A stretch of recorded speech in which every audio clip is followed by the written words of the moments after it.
A terrible cataclysm 7 years ago divided life into periods of before and after. The opening of the dungeon was a real disaster. Terrible monsters broke out into the world. A huge number of people died, including Sunny Khan's parents. Crying tears of blood, the boy then vowed to become a hunter and destroy the monsters. And 7 years later, Sunny is in the Great Cataclysm Memorial Park, wallowing in melancholy. He was kicked out of the Hunter Training Center. The instructor directly announced that Cadet Sunny Han may no longer report to the center. The dumbfounded guy asked the reason for the expulsion. The instructor patiently explained that training a cadet usually takes a couple of months. During this time, people awaken abilities and become hunters. While Khan's training period lasts 7 years, which was enough for the instructor to be convinced of the boy's lack of talent. The center's reputation will be damaged if the cadet continues to be trained for any longer. The other cadets at the center were partly amazed by the willpower of the guy who came to training every day, and they felt sorry for him. Some considered Khan an idiot, stubbornly climbing into the wrong place. But everyone agreed that it was impossible not to increase stats in 7 years. However, contrary to popular belief, Sunny did not raise any stats or unlock any unique characteristics. The guy crushes the can of drink out of anger.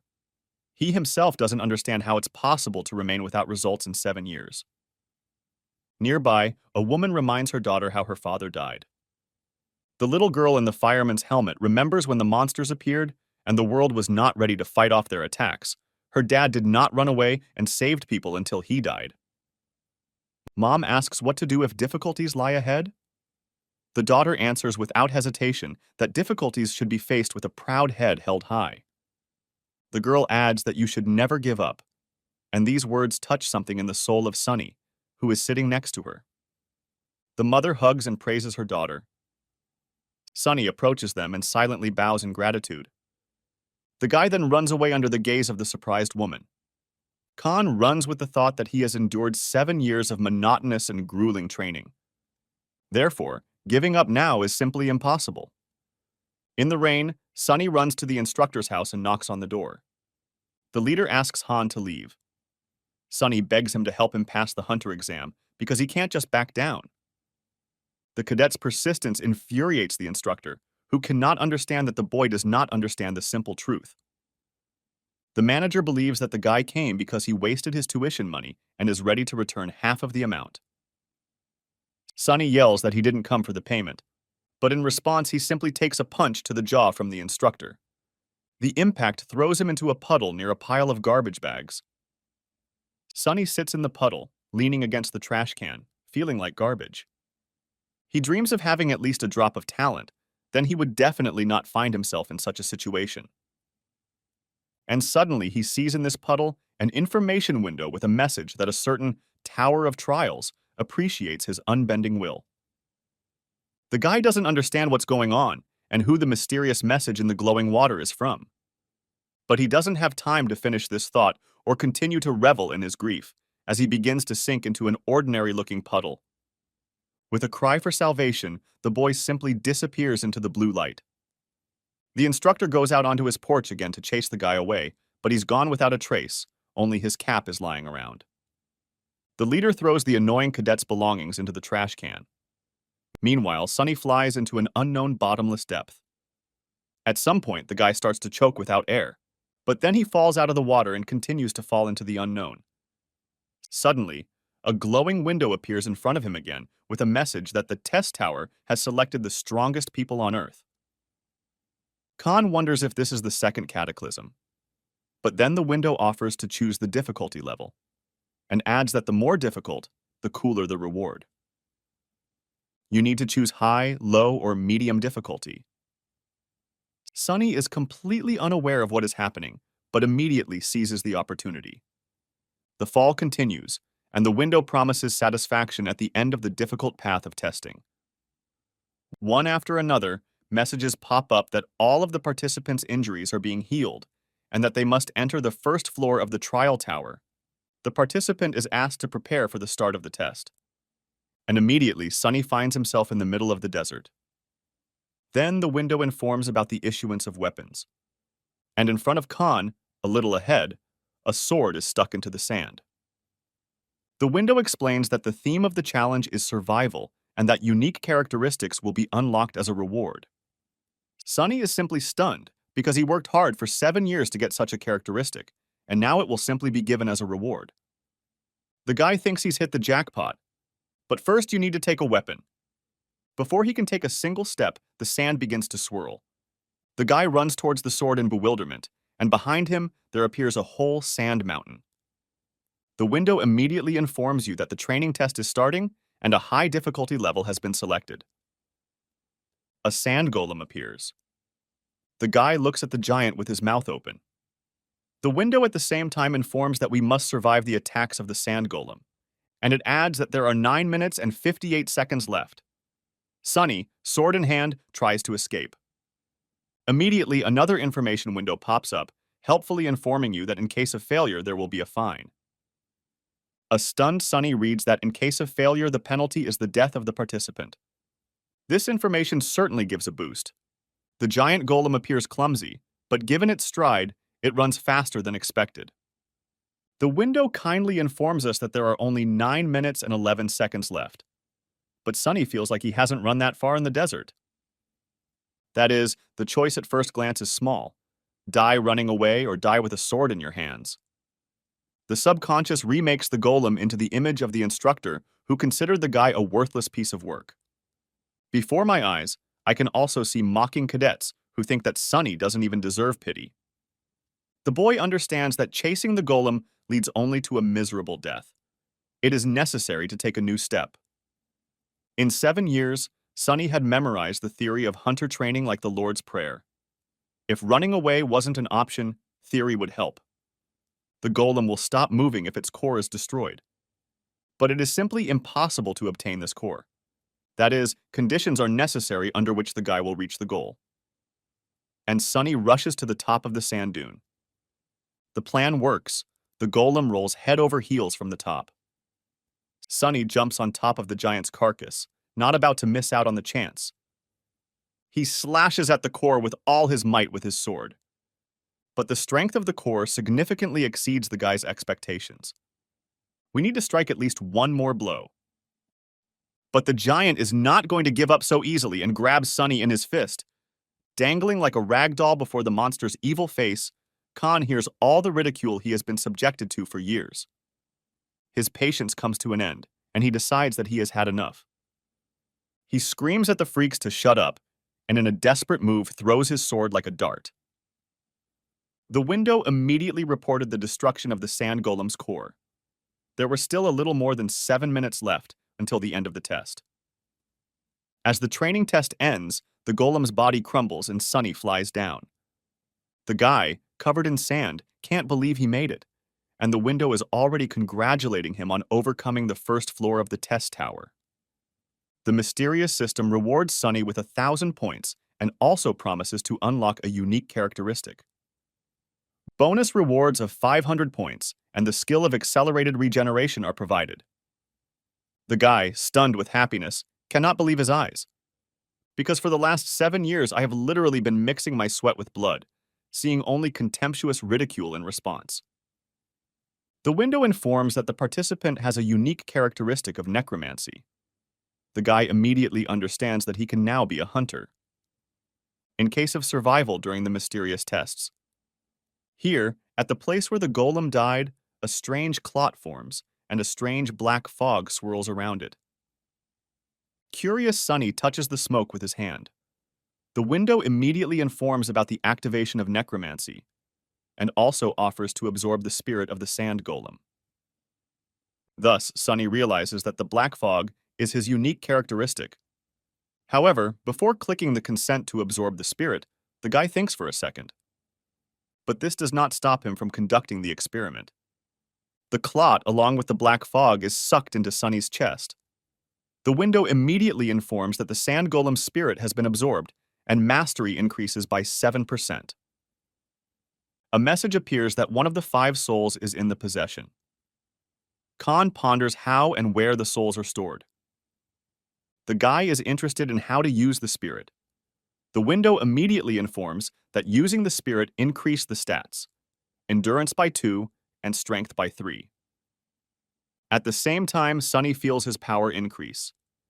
This did not happen after 7 years of grueling training. It turns out that stats can be raised this way. A window pops up with Khan's unique stat, Necromancy Mastery 7%. Absorbing and controlling the spirits of the dead is a basic effect. The first additional effect is the ability to constantly increase stats, the numerical value of which depends on the rating and quality of the absorbed souls. There is also a second additional effect. The soul can be stored and used when needed.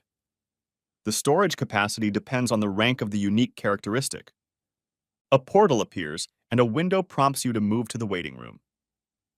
Sunny takes a step and falls onto the tile floor. It turns out he was more seriously injured than he thought.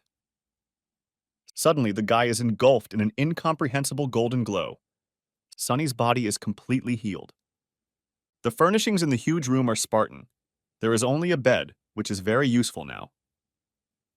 Khan ponders his plans for the future and the reason why the tower summoned him.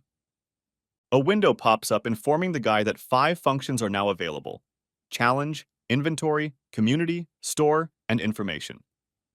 The command is automatically executed when spoken. The guy understands that he should only care about surviving the test. As soon as he says this word, the window reveals that the second floor is in more than 23 hours. Information appears that the trial selection is not yet available, and Sunny decides to look into the community with high difficulty. The chat is in complete chaos. One thing is clear. Both hunters, whose stats and skills have been reset, and ordinary people ended up in the tower. Moreover, no one knows where they are, how they ended up here, and what's going on. Here, the administrator enters the chat and prohibits correspondence. He informs that the candidates receive points for the challenges. These points are the tower's currency and can be traded and shared within the community. Points are earned only in trials. Water and food are also bought for points. At this point, the administrator leaves the chat. The ban on correspondence is lifted. Sunny knows that he would have returned from the tower as a true hunter, but now his only weapon is a sword. The guy looks into the store and soon he is showing off his shield and sword. Understanding that hunters, even with zeroed stats, will catch up with the skills they have already mastered much faster, Sunny does not stop training. When all the techniques are worked out, the guy falls to the floor, exhausted. But the golden glow completely restores it. Han is glad that the healing effect of the room will allow him to train more. While selecting food from the inventory, Sunny is outraged that the room only heals, but does not relieve hunger. In addition to the shield, the guy bought a lot of stuff in the store and was left with only 40 points. If it weren't for the bonus 500 points, he definitely wouldn't have gotten the shield. The window informs that the test on the second floor will begin in 17 minutes. Time flies by. But as the start time approaches, even the chat that hasn't stopped for 24 hours gradually dies down. Sunny Khan is determined to survive the upcoming test at all costs. On the second floor of the tower, there is a dense forest. The window reminds of the high complexity. The guy is slightly surprised by the sharp contrast, the forest after the desert. The theme of the test is murder. You must kill the orc leader within the allotted time. Looking around, Sunny realizes that he is on a cliff above an orc settlement. The guy has to get into a village teeming with evil, armed orcs, find the leader there and kill him. The theory learned over 7 years suggests that if there is a sentry in the orc tribe of the dungeon, then there must also be a ranger, a hunter. But Sunny doubts he can handle even one huntsman, not to mention the village crowd. The theory is that orcs can only be defeated by a group of high-ranking hunters, which reduces the guy's chances. Sunny steps back to think of a strategy, and one option comes to mind. He collects a pile of logs for torches. Through experimentation, the guy discovers that even a lit torch can be easily placed in inventory and put the required number of torches there. Orcs may look like lazy creatures, but they are quite conscientious. In the mornings, the rangers go hunting and return at sunset. With the departure of the agile hunters, All that remains is to overcome the enemy's numerical superiority. And fire will help to cope with this. The Hunters Association has established that the orc sentries do not stand guard all the time. They go to the settlement to eat and rest. This gives Sunny the opportunity to get closer and start a fire without being noticed. Once the entire village is on fire, the guy won't be bothered by the orc rangers anymore, so he needs to catch a couple of working orcs. Orc workers carry barrels of water from the reservoir to extinguish the fire. This is how Sunny finds his first orc. The window immediately activates a unique characteristic, necromancy, and offers to absorb the spirit of an orc. After absorbing the spirit, the guy's skill immediately increases to 9%. Suddenly, an orc guard appears nearby. A fight ensues with a more agile and skilled opponent than the orc worker. The window offers to increase stats using the spirits the guy owns, so strength goes up by 4 and agility by 2. The sentry is defeated, and Sunny activates accelerated regeneration while absorbing the sentry's spirit. The advanced orc increases stamina by 4, agility by 3, and strength by 2, meaning the guy no longer risks dying when confronted by another sentry. In the burning village, Khan sees 1 guard and 3 workers. If you take into account the old chieftain, there are 5 orcs left. You can try to bypass the orc guard in order to get to the leader without interference. Having absorbed the spirit of the sentry, the guy no longer considers the orc workers as rivals. The guard leaves the leader, apparently changing his mind about acting as a bodyguard. Suddenly, the orc directs a column of flame at the guy. Luckily, Sunny bought a shield from the store. The chief is extremely surprised that the man did not burn to ashes. The window informs that the Withstood the Flame achievement has been obtained, and the burn resistance skill has been created. Sunny is extremely angry and declares that the chief is now finished. A test participant with a sword and an old orc chieftain with a shaman's staff stand opposite each other. The chieftain grunts triumphantly and points his staff, from which flames burst at the boy. But this leads to Sunny without thinking, chopping off both hands holding the staff. The leader begins to whine pitifully, and then he runs away to his tent. Khan is forced to follow. Inside, the chieftain is clutching 2 cubs to his chest. One of them runs up and tugs the guy's pants leg. Tears stream from the cub's eyes. Sunny is surprised that orcs value family. For a moment, the boy remembers how his parents forced him to run away, so that at least he alone would survive from their family. Then the sobbing orc pulls out a dagger and swings at Sunny. An attempted attack overshadows a person's momentary weakness. Sunny declares that he will exterminate the monsters, even if they become ghosts, and follow the killer around. The window informs that the 2nd floor of the tower has been completed. In the waiting room, the guy realizes that the shield is out of order, but it saved his life. Sunny sees that the number of participants has decreased by almost half, which proves the cruelty of the tests.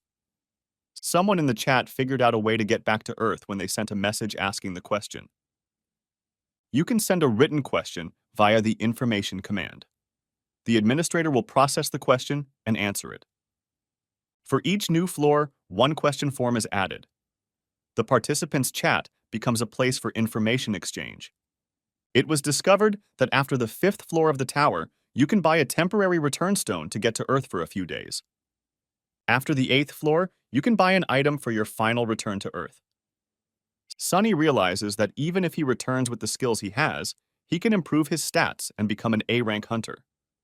His unique stat, Necromancy Mastery, has reached 65%, which is a jackpot. But Sunny has only passed the 2nd floor with great difficulty so far. But his stats are almost average 20 points. His skills are Accelerated Regeneration E+, Pain Tolerance D, Burn Resistance E+.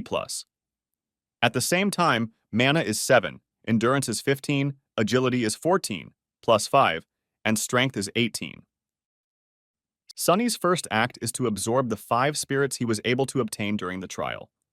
This immediately results in new numbers in the status window. Mana becomes 13, Stamina 25, Agility 28, +5, and Strength is now 27. The guy literally feels like he is overflowing with energy. Previously, he had only read about such sensations in books. Sunny even thinks he can run on walls. But probably, his body just hasn't gotten used to the new sensations yet. The guy buys a dead giant shield from a giant dead tree in the store for 2,100 points. When health decreases with a level D shield, the buff effect is triggered. Sunny also looks at the rewards for the completed trials in her inventory. There is a sword made of black iron. An E+ level sword imbued with black magic, adding 10% to attack speed and 5% to reaction speed. Also appears the Cloak of the Assassin of level D, which reduces sensitivity by 10%. If the agility is less than 50, then the cloak increases the agility by 5. The cloak increases movement speed by a full 15% for 1 minute, after which it has a 24-hour cooldown. Sunny hopes that she will have time to get used to the new things before the test on the 3rd floor begins. The guy finds himself in a dark place. The window informs that the theme of the test is a duel. Sunny decides that he is most likely in some kind of cave. The window reports the appearance of a dark guardian in 10 seconds. The guy tries to stay on guard because the enemy can come from anywhere, like a sand golem. The window announces the appearance of a dark guardian. But Sunny does not see him yet. To pass the test, you must defeat your own double, which is the dark guardian. He looks like Venom with a grinning mouth. As they look into each other's eyes, Sunny activates accelerated regeneration. If the boy hadn't reacted, the dark guard would have broken his spine. Sunny realizes that the creature is mirroring all his movements. And the combat clash confirms the guy's guess. In addition, it turns out that the Dark Guardian also has the ability to regenerate. Sunny decides to exploit his own weaknesses in fencing.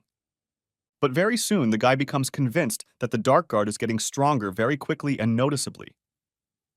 Sunny activates the Killer's Cloak effect, adding 15% to her speed. Now we need to win within a minute. Sunny flies up to the enemy with lightning speed and carries out a series of blows, believing that everything worked. The guard loses his right hand with the sword. But the same thing happens to the guy himself. Sunny screams in pain, but knows he needs to pull himself together. The Dark Guard froze, apparently undergoing a recovery that would take time. That is, the enemy must be killed right now. But the guy's sword lies to the side along with his severed hand. The cloak's effect lasts for another 11 seconds, and the guy with the shield at the ready rushes forward. Sunny believes that it is better to try even a crazy trick than to just give up and die. The Dark Guard does not expect such a trick. Sunny attacks him and hits him with his shield like a battering ram, knocking him off his feet. And he is going to finish off the fallen Dark Guard. With a powerful blow from his shield, the guy cuts off his opponent's head. And then the window congratulates you on overcoming the 3rd floor of the tower.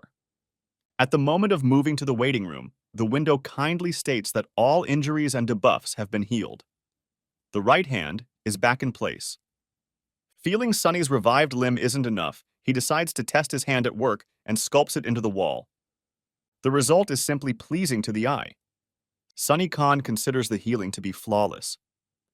The window reports the possession of 1 soul, a dark guardian after the test on the 3rd floor.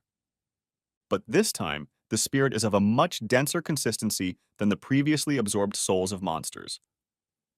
Absorption results in an increase in necromancy mastery to 100%, and the unique stat is increased by 1 rank. Sunny now has E-rank necromancy with 0% proficiency. Plus, a 3rd additional effect has been added. When absorbing a spirit, there is now a chance of acquiring one of the skills imprinted in the soul. In the same way, only after being under the threat of death, the guy received accelerated regeneration. Never in her life had it occurred to Sunny that it was possible to possess such a fantastic characteristic, although probability does not mean a guarantee. For the 3rd time, the Spartan conditions of the waiting room seem almost like home to the guy. In the chat, he finds information that on the 4th floor there will be a combined test, not an individual one. Sunny wonders if the team will be made up of tower challengers. Meanwhile, a discussion is raging in the chat about whether hunters will have to kill each other during the competition. The window announces the start of the 4th floor test, which you have 24 hours to complete. During this time, you must defeat the Goblin King. If all team members die or fail to complete the mission within the allotted time, the mission is failed. The penalty for failure is death. Sunny and his teammates are teleported to the location at the same time, 3 complete strangers on the same team. There's an awkward pause as everyone looks at each other in silence. Sunny realizes that his social circle has been limited to monsters lately. The girl with the staff speaks first and suggests that everyone get acquainted first. Her name is Lika. She is a team support specialist, and on Earth she is also an E-rank hunter. The disgruntled guy is Saul, a close combat specialist and D-rank hunter. Sunny is surprised by Saul's brazen manner. At home, D-rank hunters are always polite. Khan also appears to be a close combat specialist undergoing training as a hunter. Saul is filled with contempt that a cadet and not a hunter has gotten in their midst and yells at the bastard to get out of his way. Sunny expresses confidence in his abilities, and Saul in response threatens to kill him if the cadet harms the team. Khan even managed to forget what a nightmare he had lived in for the last 7 years, when such views and attitudes were the daily norm. Saul adds fuel to the fire by telling him to hang back and take care of the little things. The guy infuriates Sunny, who is sure he is superior to the insolent guy. The window announces the theme of the challenge, a 3-on-3 competition. You need to cooperate with your team to complete the challenge before the opposing team. As soon as the main gates of the citadel open, goblins pour out like peas from a sack. Saul seems to be coping with the first 3 of them, as he was told. Saul is outraged that the goblins should not move in battle formation, and also yells that Sunny is not fighting. At the same time, Saul doesn't even bother to look at the guy to find out what he's doing. Then Saul yells at Lika to whip up some kind of buff for him. But she explains that she's already used all the support spells. Sunny notices that Saul needs help, so he is forced to leave Lika for a while. The girl shouts after the guy rushing to help that there will be no one to cover her if Khan leaves. But as soon as he turns back, he sees that Sunny has already killed all the goblins while Saul is trying to fight off only 3. The goblin manages to knock the sword out of Saul's hands with his mace. Another goblin is already jumping on the unarmed one with his curved blade, and the unarmed hunter simply throws his hands up in front of him. And even at such a moment, Saul indignantly yells, "Why was he unlucky enough to get into a team with a cadet?" Who immediately appears nearby and quickly chops up the attacking goblin. Saul starts to stutter in surprise. But now the cadet asks him to stay to the side and not get underfoot. Without much effort, Sunny methodically kills all the remaining monsters. A window during the slaughter informs you that you have received the Goblin Hunter achievement. Saul is so furious and unable to close his mouth at the unexpected turn of events. Sunny is surrounded on all sides by clouds of black fog from the souls of slain goblins. The guy understands that only he can see the haze of his unique characteristic, so he can calmly absorb souls. Due to absorption, the following stats are increased: stamina by 7, endurance by 2, agility by 4, strength by 3, and the Goblin Guardian's skill is also absorbed. Sunny now has Guardian sensitivity, which increases her field of vision, making it easier to spot approaching objects. The boy now feels what it's like to see the world more broadly. Sunny regards the skill as another jackpot. Saul yells that the cadet was lucky, he came across weak goblins, but overall he did well. Sunny states that from now on he will be in charge and will go ahead to bring more benefit to the squad. Saul doesn't object. Han entrusts him with protecting Lika, who is in charge of supporting the team. The girl resumes the search spell to locate the Goblin King. Sunny, meanwhile, absorbs all the goblin souls and increases her mastery to 12%. The window states that there are 14 hours and 37 minutes left until the test is completed. The team moves through the suddenly silent location. The goblins have disappeared without a trace. Suddenly, Sunny feels something. The guy instantly rushes forward. The team follows him.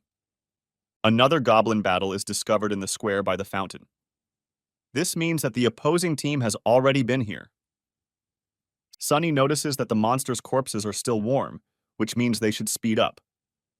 We need to catch up with our competitors to prevent the other team from winning. After all, the losing side faces a lethal fine. The opposing team is engaged in another battle with the goblins. One of the participants, Sean Lee, disdainfully expresses how fed up he is with goblins. Sean hopes this is the last fight before the boss battle. The other two participants praise Sean's excellent work. Sean lazily complains that he has to do all the work and asks if G likes it that way. G denies it. Sean sends G to open the entrance to the boss's chambers in order to quickly finish everything and rest. G goes to open the door. But turning away, he mutters that Sean treats him like a little dog. The window informs that both teams have entered the Goblin King's tower. The battle will not begin until there is only one team. The system adds that this location is blocked and it is impossible to leave it. A rectangular dome appears. Sean is outraged by what is happening, and at this time Sunny and his team approach from the other side. Lee swears because he wanted to finish everything as quickly as possible. Sunny will fight alone, but asks Lika to provide him with an agility buff, and all other buffs can be used on Sol. Lika saw how strong Khan was, but she thinks that people are scarier than all the monsters put together. Sunny thanks Lika for the warning and support. The girl's buff increases agility by 2 and maintains the effect for 10 minutes. Sunny is superior to ordinary hunters and has recently killed over 30 goblins. Sean Lee orders the team to prepare for battle. Sunny Khan is confident that he has enough strength to pass this test. The guy is inexorably approaching his goal.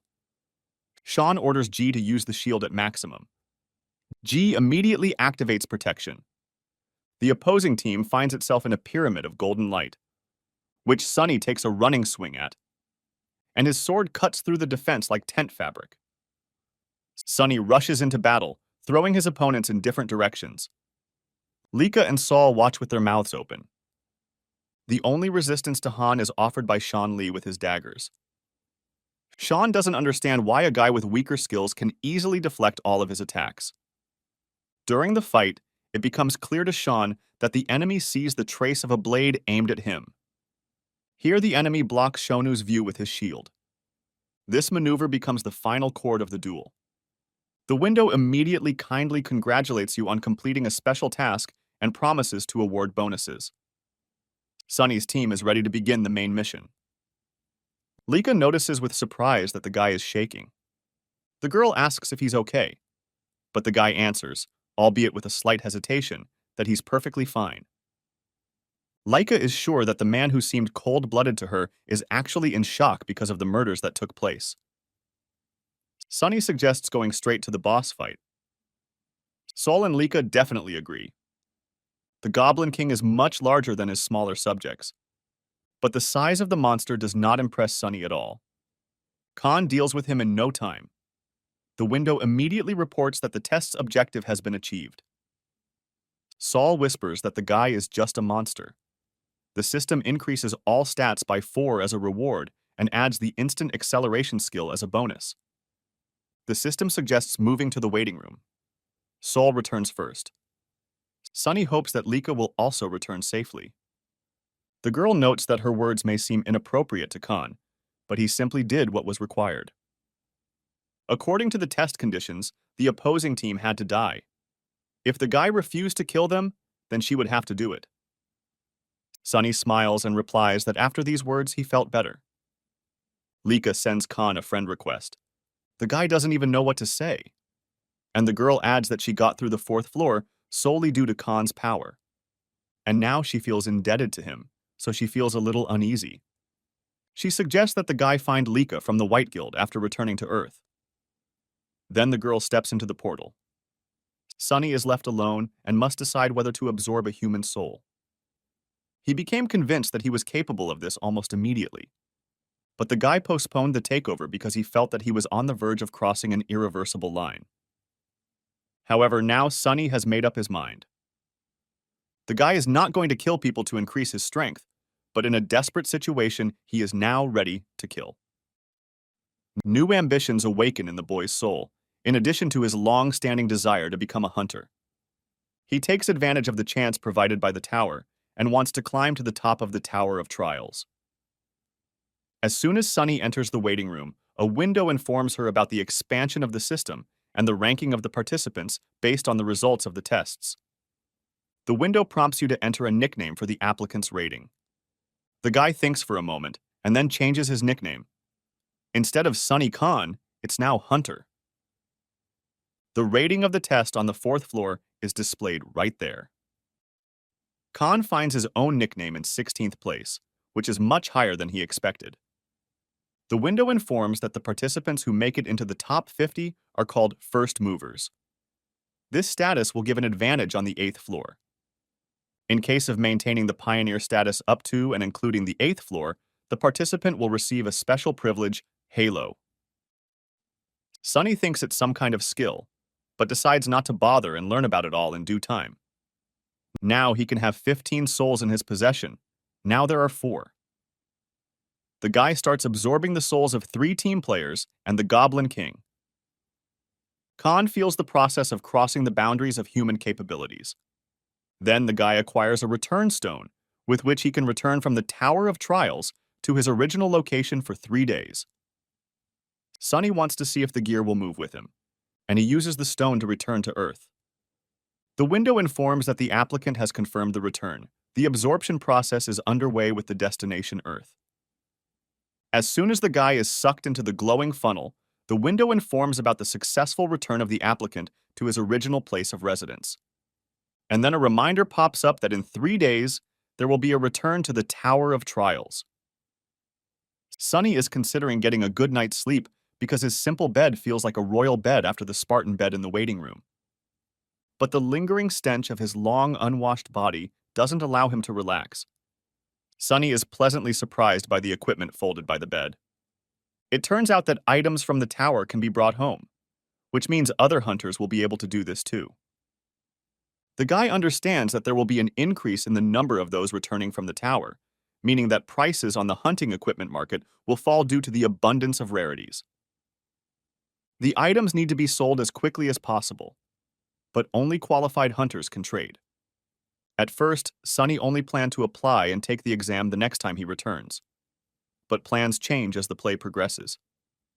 And Khan calls his former instructor Ivan, who remembers the cadet very well and offers to apply for a refund online. Sunny doesn't want to return, but offers to negotiate. Ivan refuses to take the cadet back for training, but Khan wants to pass the hunter qualification exam today, and then Ivan can keep all the money for himself. Drying himself off after the shower, Sunny notices how his body has changed and strengthened. But there is no time for self-admiration. I have to hurry to the exam. The guy notes that simple, everyday moments make him happy now. He is pleased to see his neighbor. He says hello to her. The neighbor responds with a greeting to the guy who has been trying for ages to pass as a hunter, but notices that the neighbor used to be shorter. Unable to stop a taxi, Sunny decides to go on his own. Moreover, the guy gets to the building of the hunting association very quickly. Inside, Khan is met by an instructor and a representative of the association. Sunny notes that they haven't seen each other for a long time, but Ivan objects, since not much time has passed. The guy has been through so much that it seems to him as if he saw the instructor 100 years ago, but out loud he notes that those were not easy days. Examiner Kim comes out to evaluate the cadet's test. Kim explains that at Ivan's request, the guy does not need to go through an interview and pass a theory test. Sunny is very knowledgeable about the exam process. The guy is in the exam room, and Kim and Ivan are on the balcony for easy observation. Ivan reminds that the cadet must be expelled as soon as possible. Kim assures that he has selected the most vile monsters. Kim offers Sunny to choose a difficulty level from 1 to 10. Khan recalls choosing the easiest unit many times, and invariably lost to the puny little goblin. It's funny to remember now, each time the result was the same, because at that time he was weak. But now Sunny chooses the maximum difficulty level, level 10. The instructor simply can't believe his ears. The exam begins. There is a hunt for a firebird, which immediately screams like it was stabbed. This is the monster's skill, Predator's Roar, which slows movement by 25%. Before Sunny can lift the sword, it crumbles in his hands. This was the instructor's trick, who had rigged the guy's weapon in advance so that he would definitely fail the exam. Now Ivan, jubilant, prepared to watch the son of a bitch find his place by drinking some water from a puddle.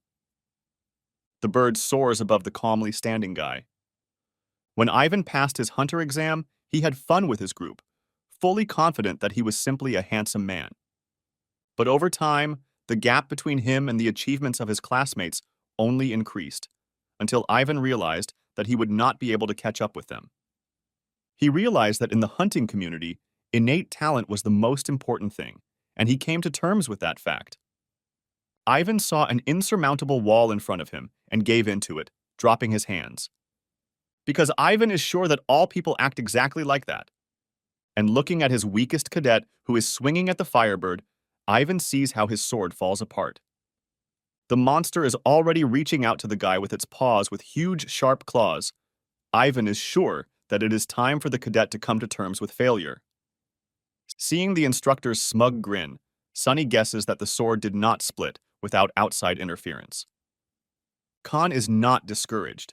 He sees the situation as an ideal opportunity to test the skills he learned on the fourth floor.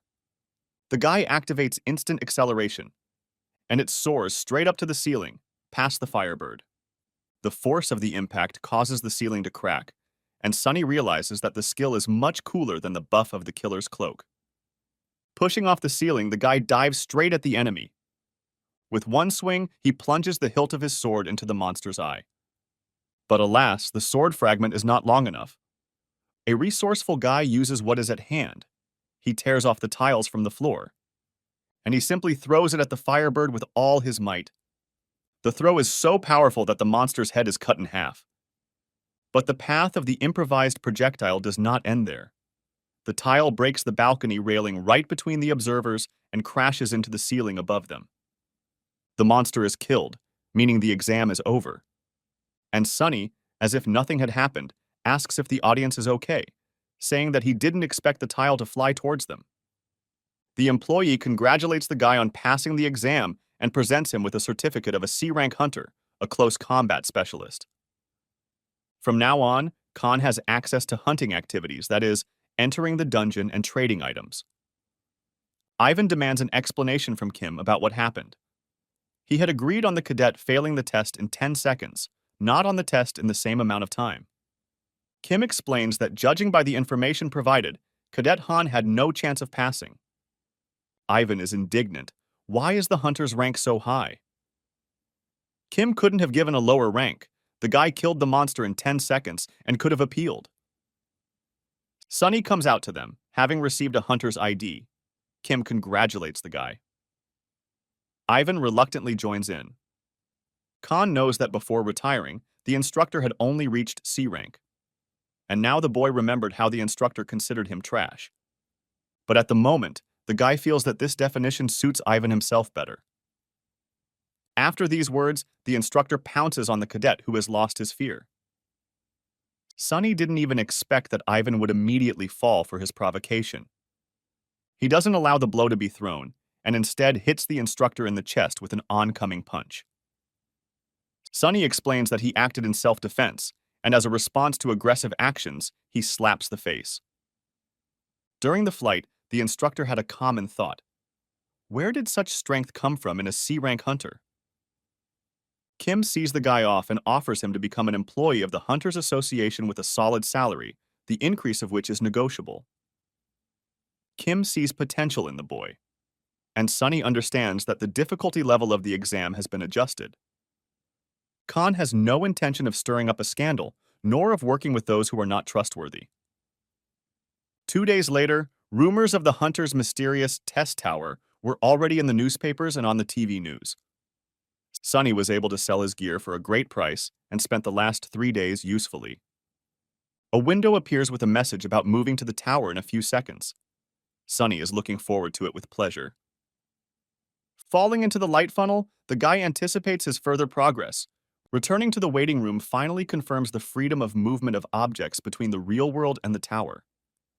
The guy throws something into his inventory. Sunny decides to stretch her legs and begin the 5th floor test. The window announces the achievement of First Return. The guy also gets a new skill, Eye of Truth, rank A, which he doesn't have mastery of yet. This skill uses mana to provide information about the object of observation, plus allows you to determine the veracity of the interlocutor's words. The guy thinks he's hit another jackpot after getting his hands on a built-in lie detector. In the store, for 5,500 points, he buys a Thunder Sword. The Hunter Scout shield was also purchased for 3,800 points. The sword is expensive, but Sunny was intrigued by the 10% chance of lightning when hitting an enemy. The window announces the start of a high-difficulty hunting-themed challenge, and the boy eagerly dives into the portal. You need to kill the werewolf boss in Wolf's Gulch within 24 hours. The reward for breaking through is a werewolf headband. Sunny finds himself in a lowland, along the edge of which is a cloud of wolves with glowing eyes. Animals are rushing from all sides to find your quick death. Khan wonders what the catch is. Wolves are unusually weak. The miraculously surviving wolf yelps and tucks its tail between its legs. Werewolves appear, seemingly much more interesting opponents. Sunny is convinced that the tower once again does not disappoint expectations. To his own surprise, the boy feels that the trials are beginning to amuse him. Sunny even has a fleeting thought that he is starting to slowly go crazy. During the fight, the window informs that the skill mastery of Hunter's Dagger is 100%, and the skill is upgraded to the next rank E. Also, accelerated regeneration is increased to rank D. Sunny wouldn't mind learning a new swordsmanship skill, since the wolves keep attacking non-stop. Unfortunately, the lightning effect in the sword works much less often than the guy expected. By absorbing the spirits of the mad wolves, Khan increases his mastery by 16%, steadily increasing his mastery of the unique characteristic. Having killed all the creatures, Sunny goes deeper into the gorge. In the middle of the wolf gorge, mountains of dead animals are discovered. At first, the guy thought there was a conflict in the pack, but the clear lines of cuts indicate sword strikes. The Eye of Truth detects a trace of D-rank aura on the wall of the ravine. Sunny decides that aura is one of the skills. Suddenly, the sounds of a battle taking place nearby are heard. The guy rushes in that direction, and a mangled, huge carcass flies out towards him. The window immediately states that the werewolf boss has died, the conditions of the test. The next message is that the reason is being investigated. Khan looks at the dead test target. The window indicates that the analysis is complete. According to the analysis, someone has invaded Sunny's test. The goal changes to killing the participant from another dimension who invaded Han's test. The guy looks at the giant from another dimension and digests the information. The message in the window suggests that the tower exists simultaneously in different dimensions, except for Earth. The giant is surprised that the boy is alive, which was not expected from a participant from an underdeveloped world. The giant asks if the boy is silent out of fear of his impending death. The Khan only smiles, believing that the knight has also gone mad. The guy can't wrap his head around the idea that the target of his test will be killed by an intruder from another dimension. Luckily, the test hasn't failed yet. Gromadina decided that the participant was too frightened to say a word, so he intended to humanely end his suffering. The invader rushes to attack. Sunny ducks and strikes the attacker with his sword. The Khan hoped to cut the armor in half, but it was not to be. The counterattack shatters the guy's shield into pieces. Sunny is thrown into a rock by the force of the blow. The left arm, which held the shield, was clearly broken. The invader is surprised that the boy blocked the aura and thinks he should have let himself be cut in half for a quick death. Sunny screams why the system identified the giant as an intruder. He is not surprised, saying how can a barbarian know about the floor implementation? The guy laments why such a situation happened to him. The opponent replies that the tower is always unpredictable, but it is time to finish what was started. Sunny asks to tell about the floor implementation first. The rival decides that he can tell about it, since the guy is practically dead. From the 8th floor, the system expands.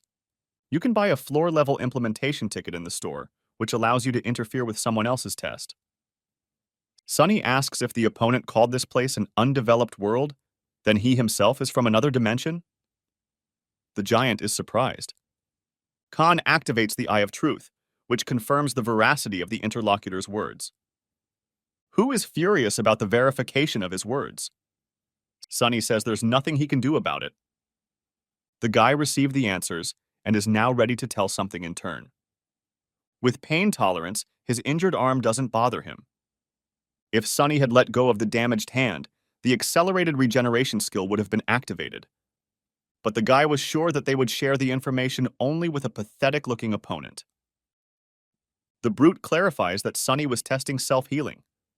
But if the guy has no other skills, then his fate is sealed. Meanwhile, Khan's strength steadily increases as his stats increase due to the spirits he has. Sunny now has increased durability by 7, mana by 5, endurance by 3, agility by 3, strength by 2. The bruiser is extremely surprised that the opponent has a unique characteristic other than the regeneration skill. Sunny activates an instant speed boost along with the assassin's cloak buff. The intruder doesn't understand how a participant from only the 5th floor can have so many skills with such high stats. He activates his aura. Sunny understands that such a high-level skill can cause serious damage, so he simply jumps away. Khan understands that his stats are higher, so he manages to dodge critical hits. But the main problem is the high-level armor, which he is simply not yet able to destroy. However, if you continuously strike, the Thunder Sword option should work, because the lightning effect has a 10% chance. In the end, that's what happens. The monotonous attacks on the armor did not cause any visible damage to the enemy, but allowed Sunny to achieve what he wanted. Now, the smoldering and bleeding invader sits on his butt. Han realizes that if the armor had a lightning rod function, his plan would not have worked. The battered opponent is puzzled as to how the participant from the 5th floor has so many skills. The invader had no doubt about his easy victory. Sunny explains that it is foolish to rely on a single skill, even a high-level one, and armor. Now the invader will pay for his arrogance. The opponent manages to curse the barbarian. But this does not affect the actions of the guy, who feels that killing is becoming easier and easier. Sunny believes that if he felt awkward stabbing another person with a sword, it would be a real problem. The window congratulates you on completing the test, and the body of the intruder begins to literally dissipate before your eyes. The guy almost missed the opportunity to absorb, thinking that death in another dimension leads to dispersal. During the process of absorbing a soul, mastery increases by 15%. The system reports that the previously set reward does not correspond to the completed difficulty level, so the reward has been revised.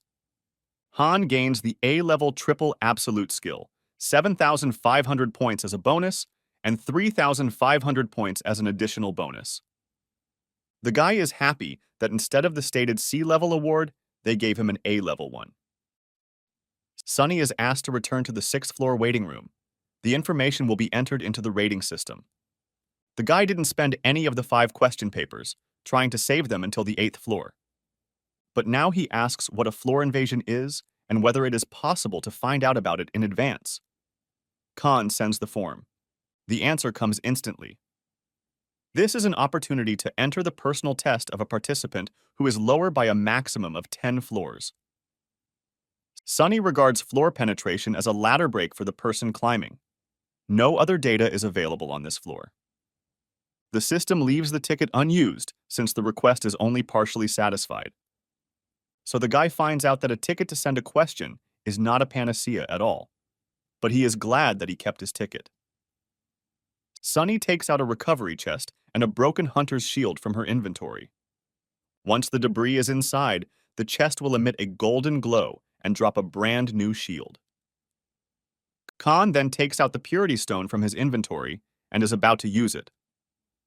Sunny is sure that it is not a pity to pay a couple of thousand for the feeling of vigor and cleanliness after bathing. The window informs that there is a little over an hour left before the 6th floor test. Han decides to look at the rating and the chat, and he is stunned to find himself in 3rd place in the ranking after 16th. The chaos of the chat is dominated by the trait of the mental resistance skill, useful for robberies and murders. In the crazy chaos of the chat, some participants criticize the murders, others criticize them for hypocrisy, because on the fourth floor, everyone killed. Sunny doesn't see the point in the mental resistance skill. While the skill reduces the shock and mental pain of killing, it doesn't solve the problem. The window announces the start of the sixth floor test with the theme Occupation. You need to capture and hold any stronghold in 50 minutes. A successful breakthrough will reward you with a random B-level chest. Coming out of the portal, the guy finds himself at sea, and bridges are stretched over the water between the strongholds. The window advises you to work together with your teammates and opens a portal nearby. Sunny wonders why no one is coming out of the portal, when suddenly a spear is aimed straight at him. Khan grabs the spear by the tip and pulls a stunned member of his own team out of the portal. The guy wonders why he would attack his team. He grumbles that everything is in the chat. The fastest way to get the achievement is by killing. Sunny clarifies that getting more achievements is the main thing, and how is not important. The participant mocks Sunny's hypocrisy and advises him to look around. All around, team members are killing each other. Moreover, they consider themselves innocent, saying that only the tower should be blamed. The participant wonders if Sunny has realized what is happening everywhere he looks. Cries for help from all sides. Most of the team pairs immediately enter into combat. Some players are particularly mean by shaking a teammate's hand first, only to use the other hand to thrust the sword into the victim, after which they gloat and are proud of their own cunning. For such an act, you will receive the achievement Vile Killer and an increase in stamina by 1. Khan's partner assures that the guy, like everyone else here, strives to achieve achievements. As Sunny turns his head towards the neighboring team, his partner lunges at him with a dagger. Without batting an eye, the Khan stabs the attacker with his own spear. Dying, he curses how Sunny was able to move so fast. The system notifies about reaching traitor and increasing the strength by 1. Han tends to view this special combination test as an event specifically designed for him, taking into account his unique characteristics. The guy will improve her skills and perhaps even gain a few new ones. Sunny doesn't plan to specifically attack anyone, but will fight those who attack or get in his way. The guy rushes across the bridges towards the nearest stronghold.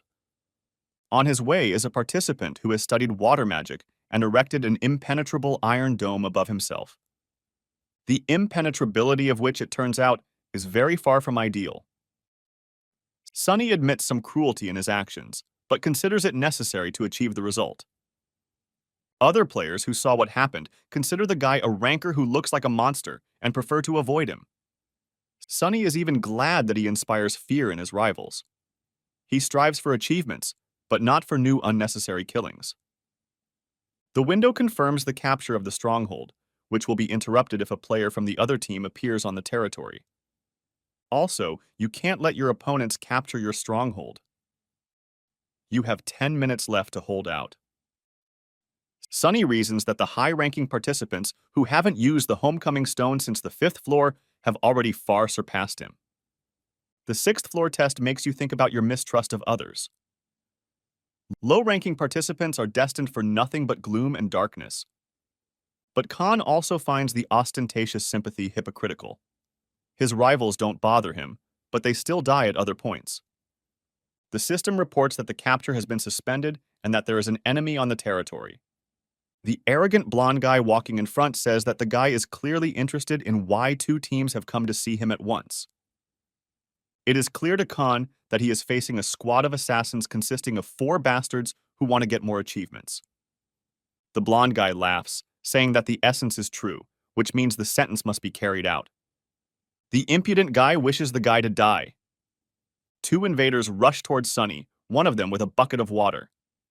The dark-haired man standing behind the blonde one activates the fusion of hearts. Now Sunny Han shares Jin Kim's pain, as the system helpfully suggests. Jin thrusts a dagger into his hand with a malicious grin. A wound appears on Sunny's arm, and the sword falls out of his hand. The guy activates the pain tolerance skill, which reduces pain by 15%. During this time, a strong man with a bucket manages to run up and splash seawater on the guy. The guy wonders why. But the window immediately states that Khan touched the water of the 6th floor. Dexterity, strength, endurance are 10 less for 3 minutes. Sunny had no idea that touching the water would result in a penalty. The invaders continue their attack. For the average participant, this would be a truly terrible scenario. But not in this case. Meanwhile, the strong man and the swordsman attack simultaneously. Sunny honestly admits the merits of the idea, to deprive the enemy of weapons and reduce his stats. But in this case, the wrong opponent was chosen. The guy kills the swordsman with one blow, and immediately gets the achievement one-hit kill. The friends of the deceased are simply in shock.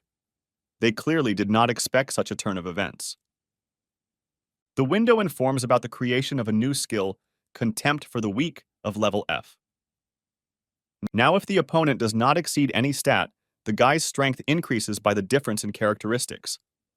The strongman lunges at Sunny. The window informs you that all of the attacker's stats are lower. The Contempt for the Weak skill increases strength by 1. The tough guy gets it in full.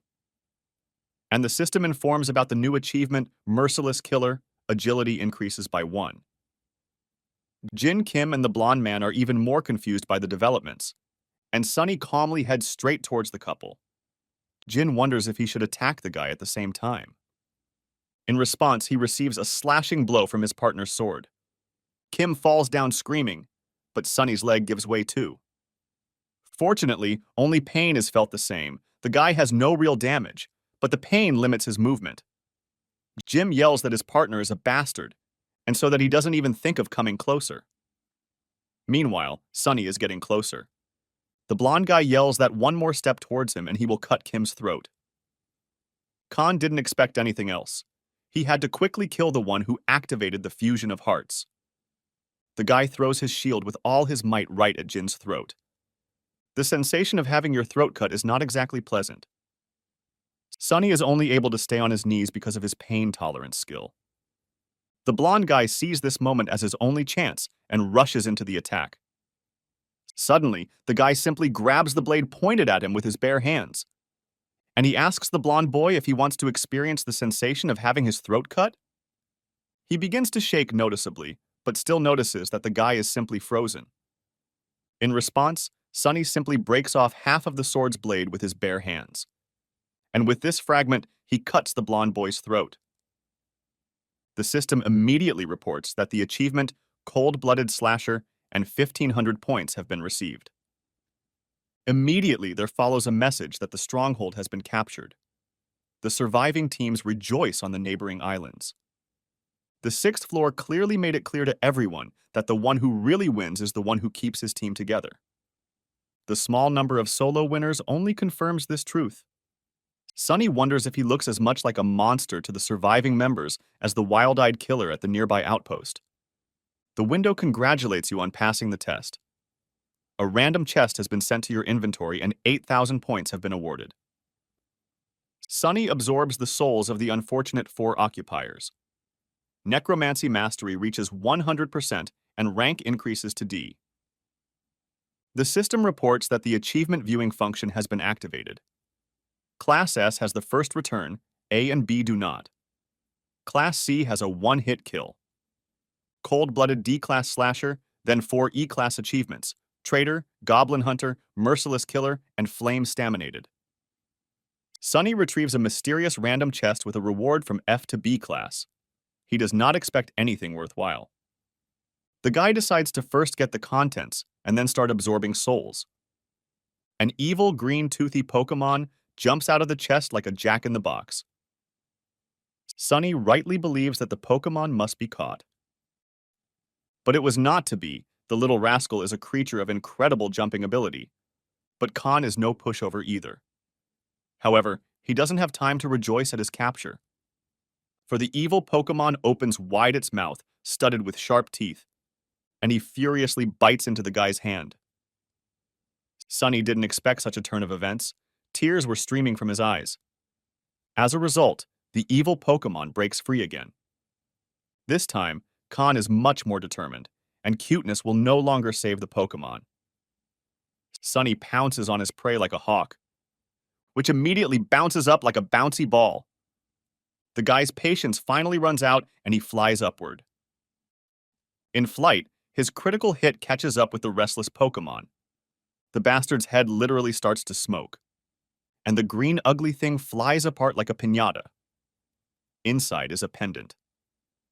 The window congratulates you on receiving the highest class of the joke. The Khan receives a Class B wrought iron pendant, imbued with the soul of a blacksmith who has worked with iron all his life. Sword and metallurgy skills plus 7%. In addition, due to mana, the effective steel protection works without a cooldown. With steel protection, the skin absorbs 10% of any external damage. Sunny, who didn't expect anything worthwhile from a random chest, hits the jackpot.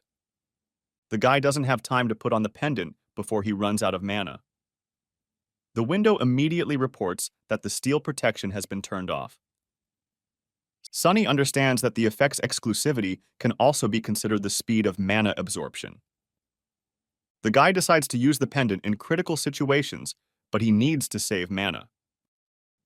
Han then goes to test necromancy with his newfound D rank, but the window asks if the participant is ready for the 7th floor test.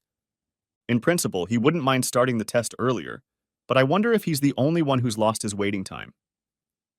The chaotic chat is buzzing about the vanished waiting time, but the main topic is the desire of all participants to return home as soon as possible. The manner of communication in the chat has changed. Apparently, the maniac killers have gone quiet in the corners. The next floor is private. Hubbub here will not give them anything. In D-rank necromancy, a 4th additional effect appears. The souls of the dead can be used to physically protect the body. Initially, the focus was on increasing stats, but now souls can be used as a protective shell for the body. The guy immediately intends to test the effectiveness of the spiritual shield, so he throws his sword. Even if he cuts off his hand, the room will heal everything. The window informs that the spirit has absorbed the user's damage. 1 soul disappears, and 3 out of 30 possible souls remain in the possession. The spiritual shield is incredibly effective. Sunny decides to always have a couple of souls in reserve for protection. Khan opens the rating of participants. He dropped from 3rd place to 4th, which does not upset him much, since the first 50 players will receive the Pioneer. The system's statistics tire the guy out, and he moves on to the 7th floor test with the theme Proof. You have 40 minutes to complete 3 trials, and for a successful breakthrough, you will receive the grade A skill, Grace of the Wind. Sunny finds himself in a corridor, the slightly gothic atmosphere of which is completely unlike anything he has experienced. At the end of the corridor, a light is visible, approaching the guy. The light draws the guy in, and the window announces the entrance to the first testing zone, where he must prove his ability to overcome his own fears. Sunny finds himself in the desert of the 1st floor, and a sand golem begins to form in front of him. On the 1st floor, the sand golem was huge, but this time the monster's gigantism surpasses imagination. Sunny doubts that the golem could have appeared so gigantic back then. The guy decides that this copy is 3 times bigger than the original. Taking out a weapon from his inventory, Khan decides to first try to simply punch the giant. Having thus examined the monster from all sides, Sunny is surprised because the core is nowhere to be seen. Khan concludes that the more massive the specimen, the deeper the core is hidden in the body. The guy understands that in this case he won't be able to knock the enemy down with 1 blow, so he decides to methodically cut the giant down. Every time his sword just cuts through the sand. This tactic greatly irritates the sand golem. He starts to pounce on the guy with all his might. Sunny easily dodges the blows, but begins to seriously fear that he might be buried under a wave of sand. As a result, the guy also becomes as furious as his opponent. Shaking off the sand, he activates the skill 3 Absolutes, which, due to mana, increases the cutting power of the sword by 1.5 to 2.5 times. With the first blow, the monster's hand was cut off. Although the golem is restored, there is a much better chance of getting to the core. The skill's effectiveness is very inspiring for Sunny. At some point, the guy even notices that the golem began to look cuter. The monster tries to smile in response, because this is the first time he has heard something like this addressed to him. The guy understands that the golem cannot regenerate from the surrounding sand indefinitely, which is why it decreases in size due to attacks. Sunny offers the monster to lose a couple more sizes. The monster is clearly not inspired by this prospect. After another series of attacks, the core on the back is finally visible. It was impossible to see him under the thick layers of sand that the guy was monotonously cutting away. According to Khan's estimates, he flounders in the sand for about 10 minutes, and 40 minutes are allotted to the 7th floor, meaning it's better not to dig. The monster seems to sense something and even moves more quickly. However, Sunny has no time to play with him and gets down to business. Once the core is broken, the system reports that he has proven he has overcome his fear and completed the first test. The boy, in an inexplicable fit of nostalgia, touches the crumbling remains of the golem. A light appears, as if at the end of a gothic corridor. Khan remembers that he did not have time to absorb the golem's soul and begins the process. And the light begins to pull the guy inside. Those who are late, and in a duel with the system wins. The window states that the spirit absorption failed. Sunny is frustrated that his skill improvements are flying by like plywood over Paris. But there is no time to indulge in regrets. The guy is already in the second testing zone. He needs to prove that he has become wiser. Sunny finds himself in the second location, in the orc village. As he thought, the tests he had already passed are repeated. Only at this moment the settlement is burning down, and opposite it a group of orc rangers is watching the fire. Apparently the following events are unfolding. The orc grunts something decisively, and his eyes fill with blood, like a bull's. The rangers begin to go berserk. This often happens to angry monsters. In a state of rage, orcs are no longer primitive Class E monsters. Sunny has started having a streak of bad luck. The monsters are more furious than bulls in a bullfight. And the whole herd rushes at the guy. Khan is again surprised that these orcs are showing pain from losing their family, which in theory should not happen. Sunny activates the skill Triple Absolute and Instant Acceleration, rushing to intercept the orcs. Soon the last surviving orc stands in front of the guy, kneeling and grunting pitifully. Khan notes that watching a family die without being able to do anything is simply disgusting. At these words, the orc explodes with rage. The monster rushes to attack the guy. With this, he signs his death warrant, which is immediately carried out. The window immediately states that Sunny has proven that he has become wiser. Having learned from the example of the golem, the guy immediately begins to absorb souls. In the process, mastery increases by 6%. The system reports that all souls of the orc rangers have been absorbed, and 19 souls out of 30 possible are in possession. Mastery of the E+ grade Hunter's Dagger skill reaches 100%. The grade increases to D. Instant acceleration of D reaches 100% and goes to D+ grade. The window announces the entrance to the third testing zone, where one must prove one's ability to overcome one's own doubts.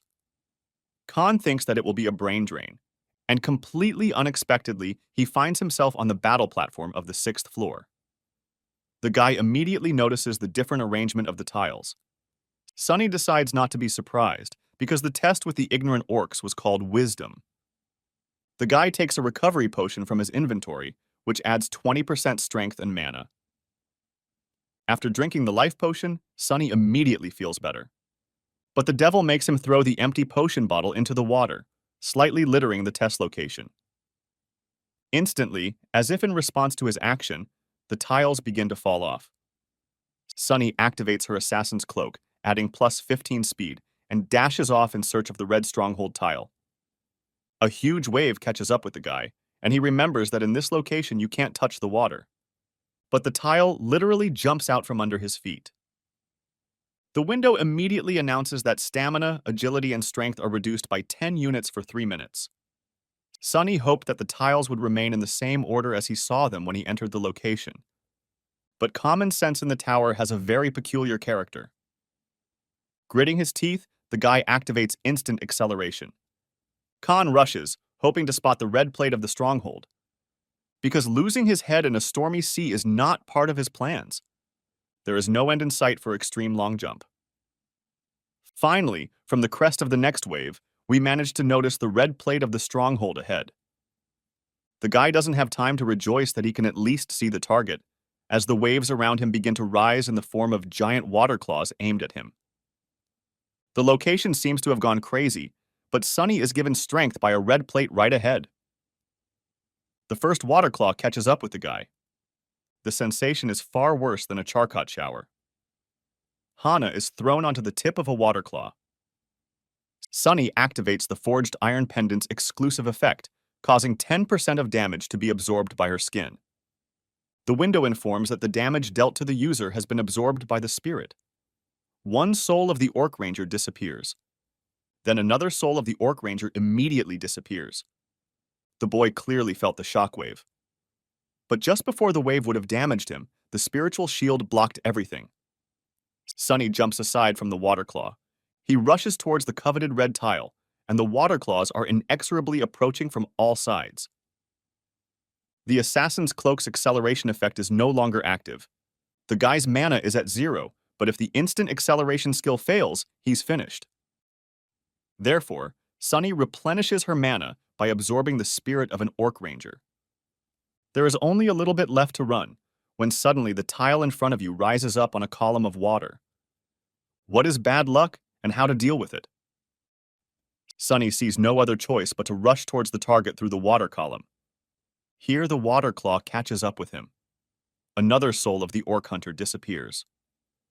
The boy falls from the tip of the water spear and dives headfirst onto the strong point. The landing can't be called soft. 2 orc souls disappear at once.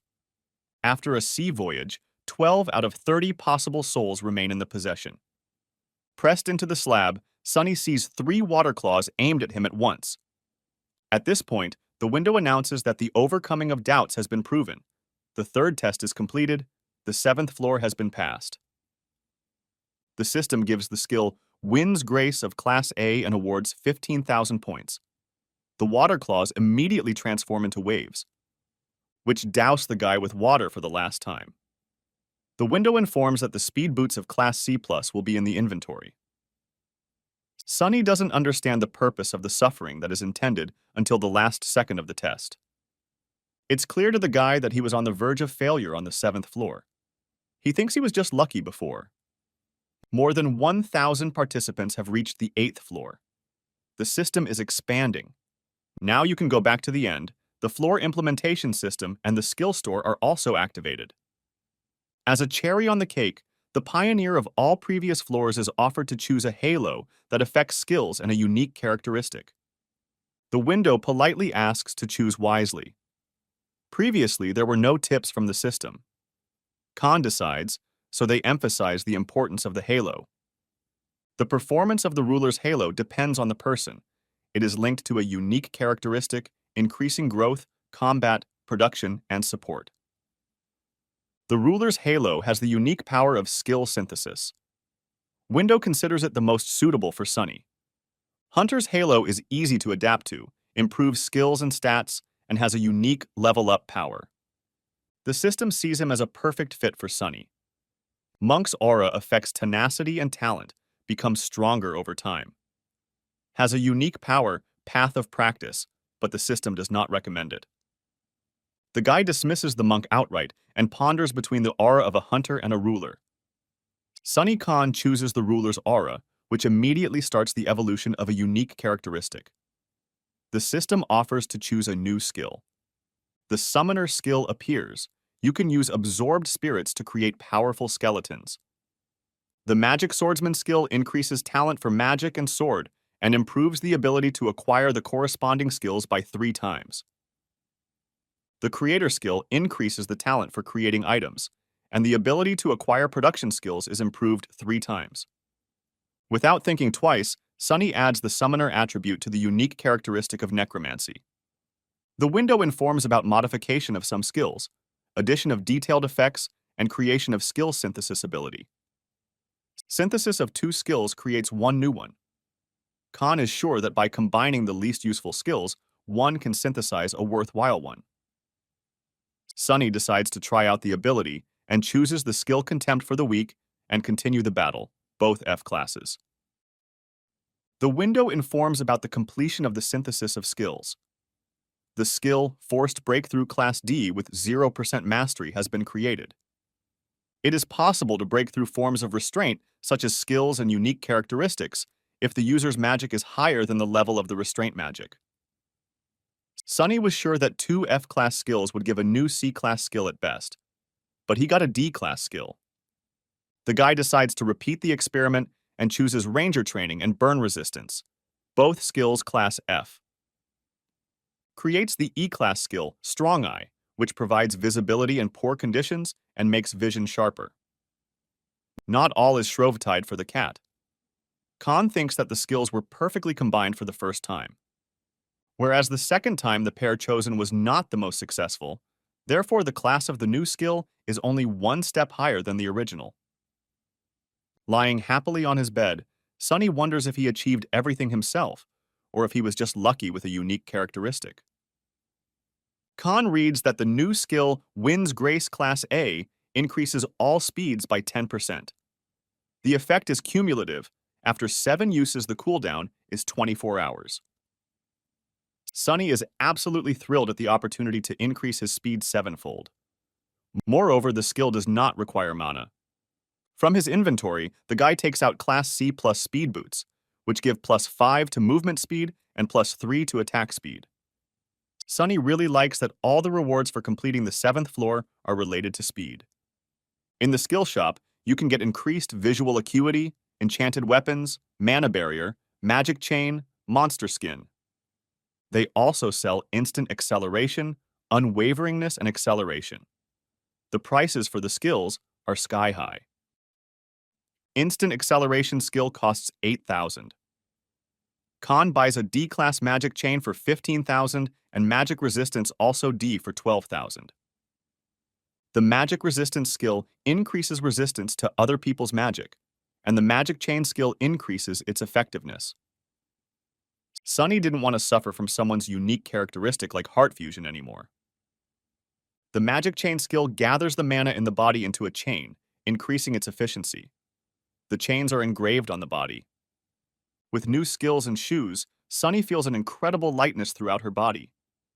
The guy ponders whether to pass the test of the 8th floor or return to Earth. The hunter on the bench hypnotizes the phone.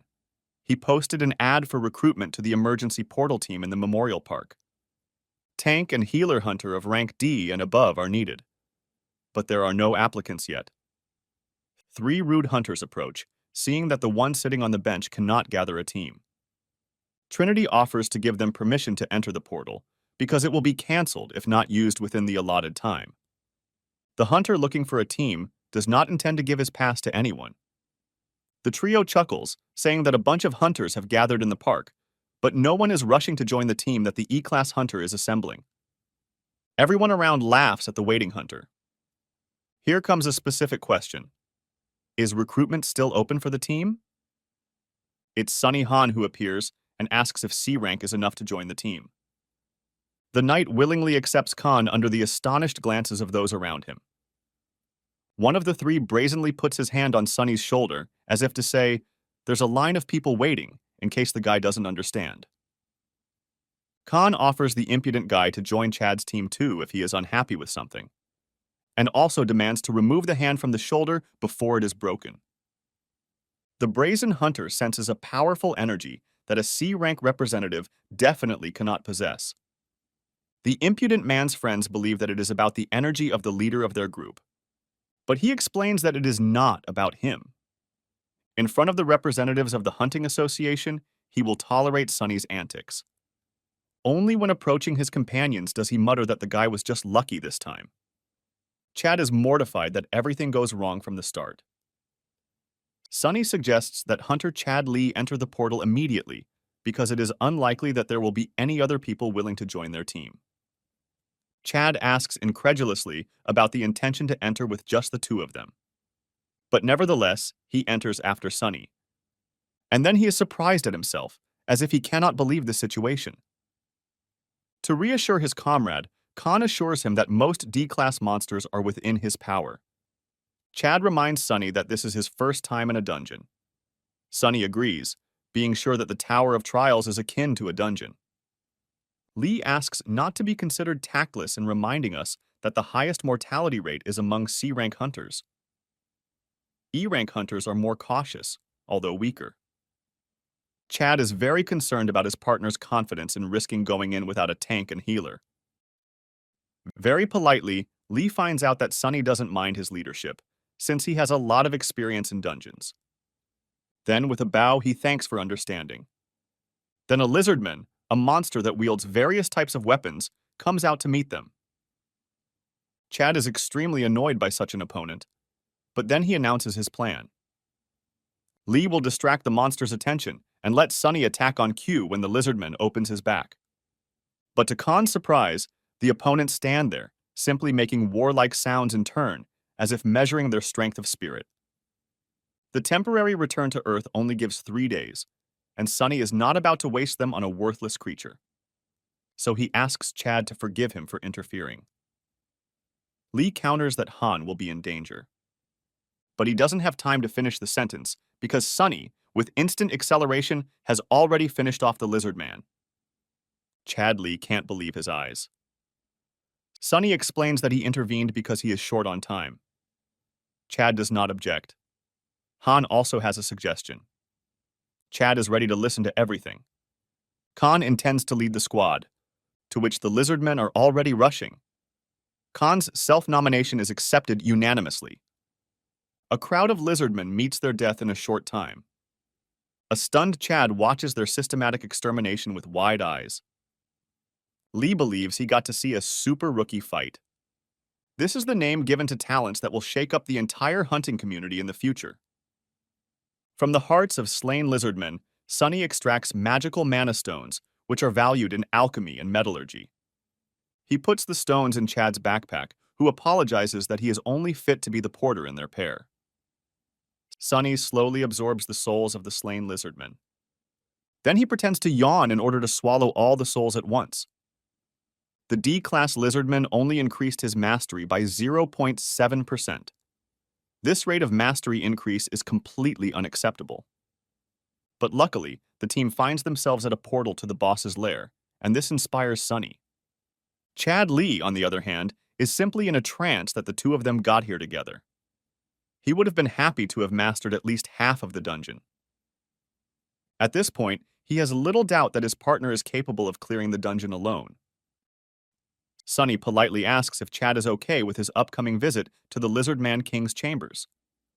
Lee supports the initiative, but is concerned that it might not be better for Sanya to get some rest first. The guy politely declines the offer, and the team enters the portal. Before Chad can ask his partner about his plan of action, he hears that the plan has not yet been devised. The Lizardman boss denies any pre-planning and furiously charges at the intruders. Sunny breathes a sigh of relief. The well-timed attack saves him from having to listen to Chad Lee's planning. The Lizardman King, a large guy, surprises Sunny with his agility, unexpected for his size. But the monster's speed is not so great that it would be difficult for Khan to maintain the set pace of the battle. The boss performs a lightning attack and hits the guy with his powerful tail. Chad Lee is already mentally saying goodbye to his partner. The window informs that the spirit has absorbed the damage dealt. Sunny is quite pleased with the testing of new skills in combat conditions. Chad feels it's his duty to report that he thought his partner was dead. The lizard man sees with an unkind eye. Khan asks if the king is upset that the throne was destroyed during the attack and advises the monster to consider it a prophecy. The boss lets out an angry roar. And then a wave of purple glow. The window immediately informs you that Sunny is under the effect of the slow wave skill, which reduces all speed by 25%. In response, the guy activates the skill Forced Breakthrough. The window says that the user of the slowdown has half the magic power of Han. The slowdown is removed. The boss opens his mouth in bewilderment. Sunny is convinced of the high efficiency of the synthesized skill. However, the king's slowdown completely paralyzed Chad, who was standing to the side. He screamed that his body was not under his control. Lee screams for Sunny to help him. The cry for help immediately attracts the attention of both Khan and the lizard man. The monster immediately rushes towards the immobilized second target. The boss doesn't pay attention to Sunny's shouts, and the boy understands that the distance is too great. And then the guy activates the summoning of the dead. A squad of armed skeletons stands between Chad and the lizard man. The boss, with a wild roar, throws skeletons in all directions. Sunny is not surprised that the skeletons are unable to stop the king, but they buy him a vital second. Khan accumulates the wind's favor, increasing his speed by 60%. A second knocked out by skeletons saves a human life. The window informs about the death of the dungeon boss and the appearance of the next boss in 14 days. The Lizard King's spirit increases mana and stamina by 4, agility and strength by 1, and tenacity by 5. The Lizard King's spiritual eye skill is also absorbed. The effect of the D-class spiritual eye allows one to recognize attacks in the invisible range when entering combat. The leader of the observation group from the Hunters Association yawns on a bench, having clarified with his subordinates that they have not noticed anything unusual. He sadly thinks that, as always, after the advance guard of hunters, the association's attack team will have to go and finish off the boss. He is sad that his observation team does not receive a reward, unlike the attacking team. But the thought that the advance guard will completely clear the portals in one block warms the idea of grabbing a share. But then he immediately falls into sadness again, because this is only possible with an A-rank hunter. But high-class hunters are not prone to such antics. However, observers see an advance team emerging from the portal, reporting that the cleanup is complete. This team entered the dungeon together, which means they didn't even get halfway there if they're returning so quickly. Suddenly, the portal turns gray, meaning the boss's chambers are completely cleared. The manager rushes to Sunny to clarify this point. He is in no hurry to answer, it is not known to whom. The elated boss introduces himself. His name is Wu Shim, the head of the Hunters Association Portal Monitoring Group. Chad notes that Shim is probably interested in acquiring the rights to occupy the portal, which is exactly what Wu wants. Chad explains that it is not up to him to decide, since Sunny took over the dungeon single-handedly. Wu Shim can't believe his ears, clarifying that Han's rank is C, not A.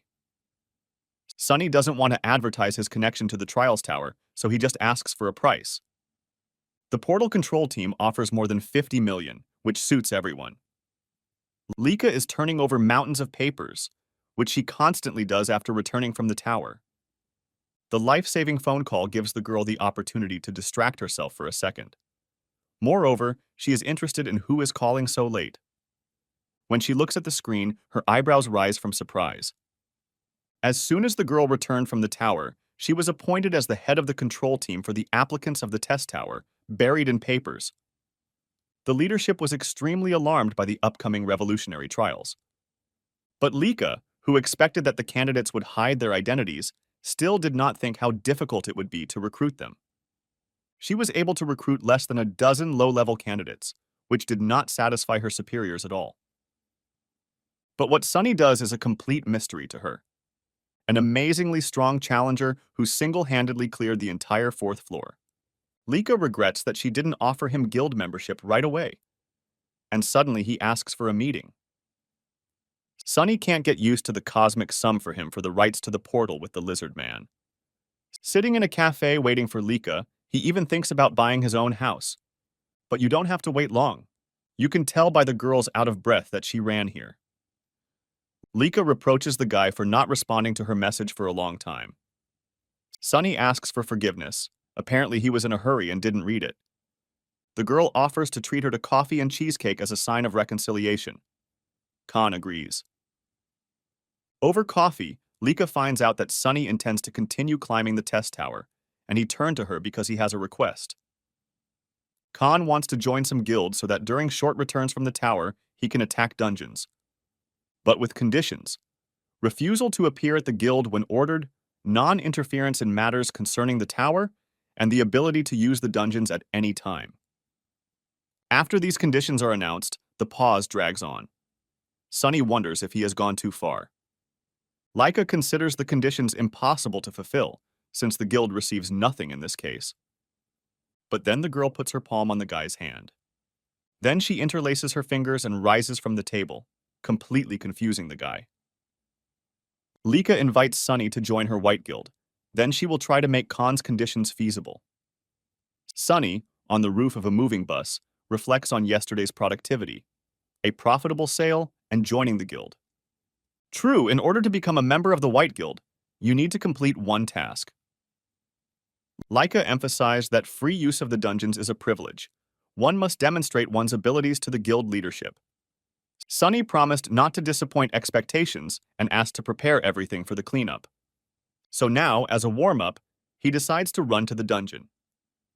People waiting for the bus only saw the wind whistle over the roof. Lika comes to confirm the assault on the portal in an hour. The representative of the Hunters Association suggests that the girls sit down under the canopy, since there is still plenty of time. Here, Sunny, who had picked up speed during the warm-up, breaks next to the canopy. The structure is almost blown away by a strong gust of wind. Khan apologizes. Apparently running too fast caused a shockwave. The representatives of the association are shocked, as is Lika, who quietly remarks out loud that the guy arrived a bit early. Sunny had nothing to do, so he came early. Lika has already completed the check procedures and asks to let me know when the guy is ready to start, and they immediately go inside. Beyond the portal, the guys find themselves in an endless field. Lika suggests proceeding to prove the functionality. Sunny asks to let him know if the girl is in danger. She assures him that she will be fine. The guild gave her an artifact, the Empress's Necklace Class A, which functions as a shield and provides weak invisibility. Because if Lika distracts the monsters from Sunny, she will help him, which is against the conditions. She will not be on the battlefield. Sunny is happy with this option. He can fight without worrying about the girl. And the guy wanders forward across the field. Suddenly, Spiritual Eye, a skill inherited from the Lizardmen boss, activates. Sunny sees enemies approaching from 3 sides without seeing who they are. The guy seems to inexplicably sense the presence of enemies. And soon, he sees the attacking creatures. Lika is surprised that the poisonous fishermen are doing in a Class C dungeon. The girl screams that this is a dungeon that breaks the rules. Let Khan be careful. But judging by the picture that appeared before her eyes, poisonous fishermen should be careful. Parts of which fly in all directions, irrigating the field with blood. Lika believes that the picture that appears before her is akin to madness, but then a smile prevents her from speaking. She was not mistaken in her choice. Sunny is systematically mowing down the poisonous fishermen.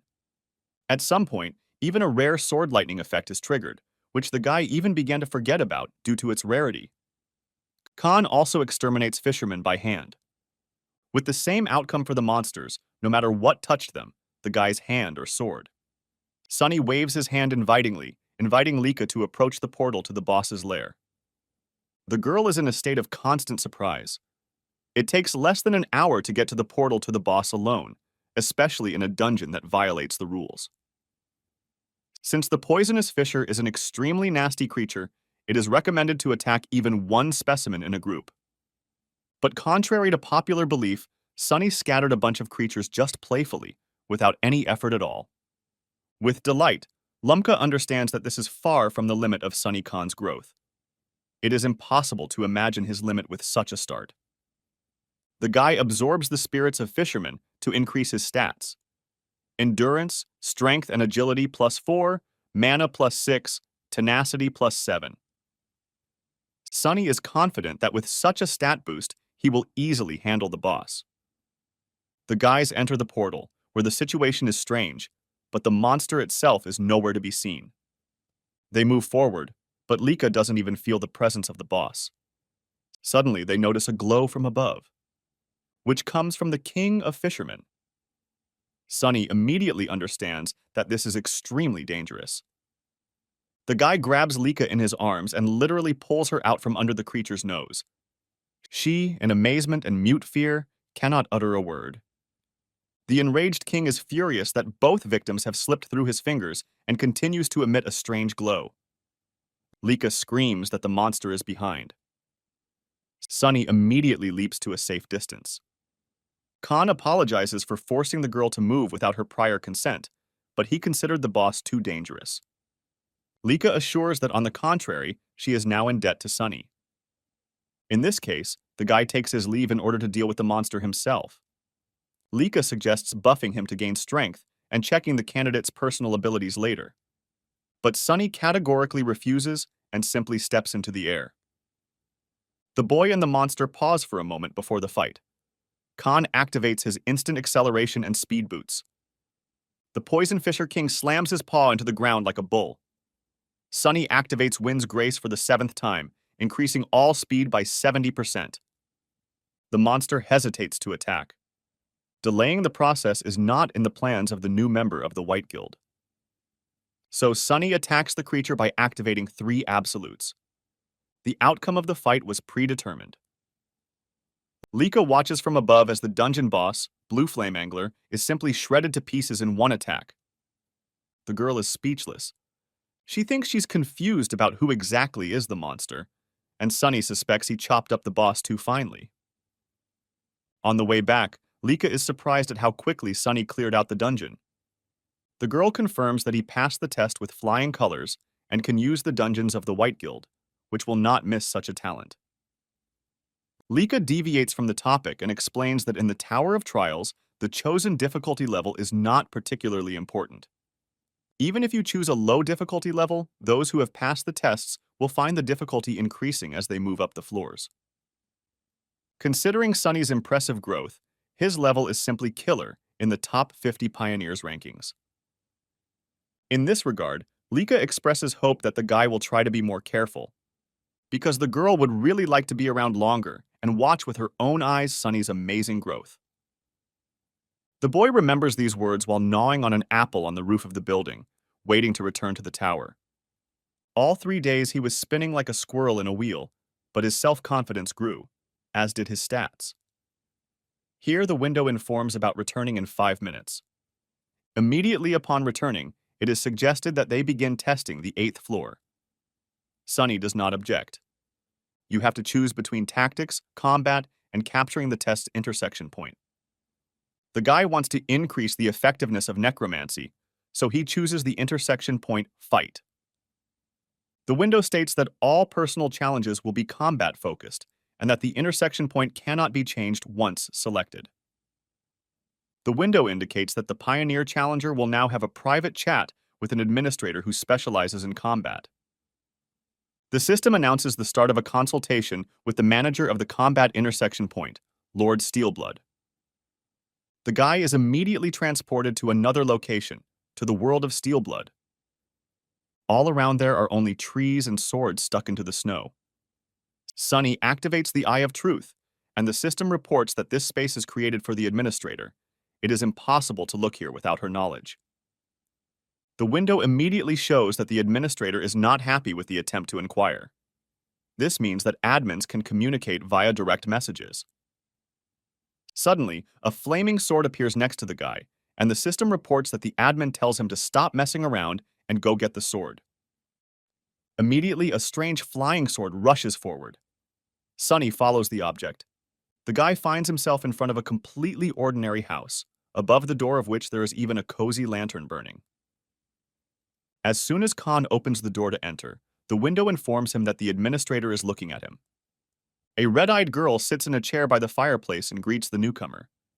She is the administrator appointed to conduct the consultation, Lord Steelblood. The guy has a fleeting thought that the Lord looks like a foreign beauty. However, he realizes that the being sitting in front of him is in charge of the management of the Tower of Trials. Before Sunny can even finish this thought, the administrator finds himself literally nose to nose with him. Khan doesn't understand how the Lord instantly moved, despite the fact that he was looking at her without looking away. And she takes a jug from the shelf. She was interested to see what the monster that had impressed her on the 4th floor looked like. And what she saw was quite satisfying.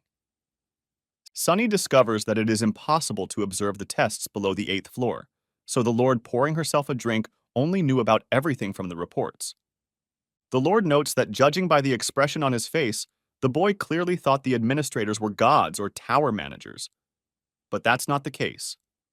The girl states that the administrators are more like the tower's subordinates, so there is no need to be nervous when they are around. The Lord of Steel Blood is unable to harm a participant as long as he obeys the Tower of Trials. This personal consultation is an advantage earned by the guy, which allows him to save on question forms and find out everything personally. Sunny clarifies that this bonus is given exclusively to pioneers. The guy wonders why the intruder who almost finished him off came to him on the 5th floor. The administrator explains that there is no special reason for this. It is just that by invading a floor in another world, the intruder receives not only a reward for the challenge. These invaders come from worlds where the tower has existed for many decades, and they know that the reward for the death of a challenger from another world is the greatest.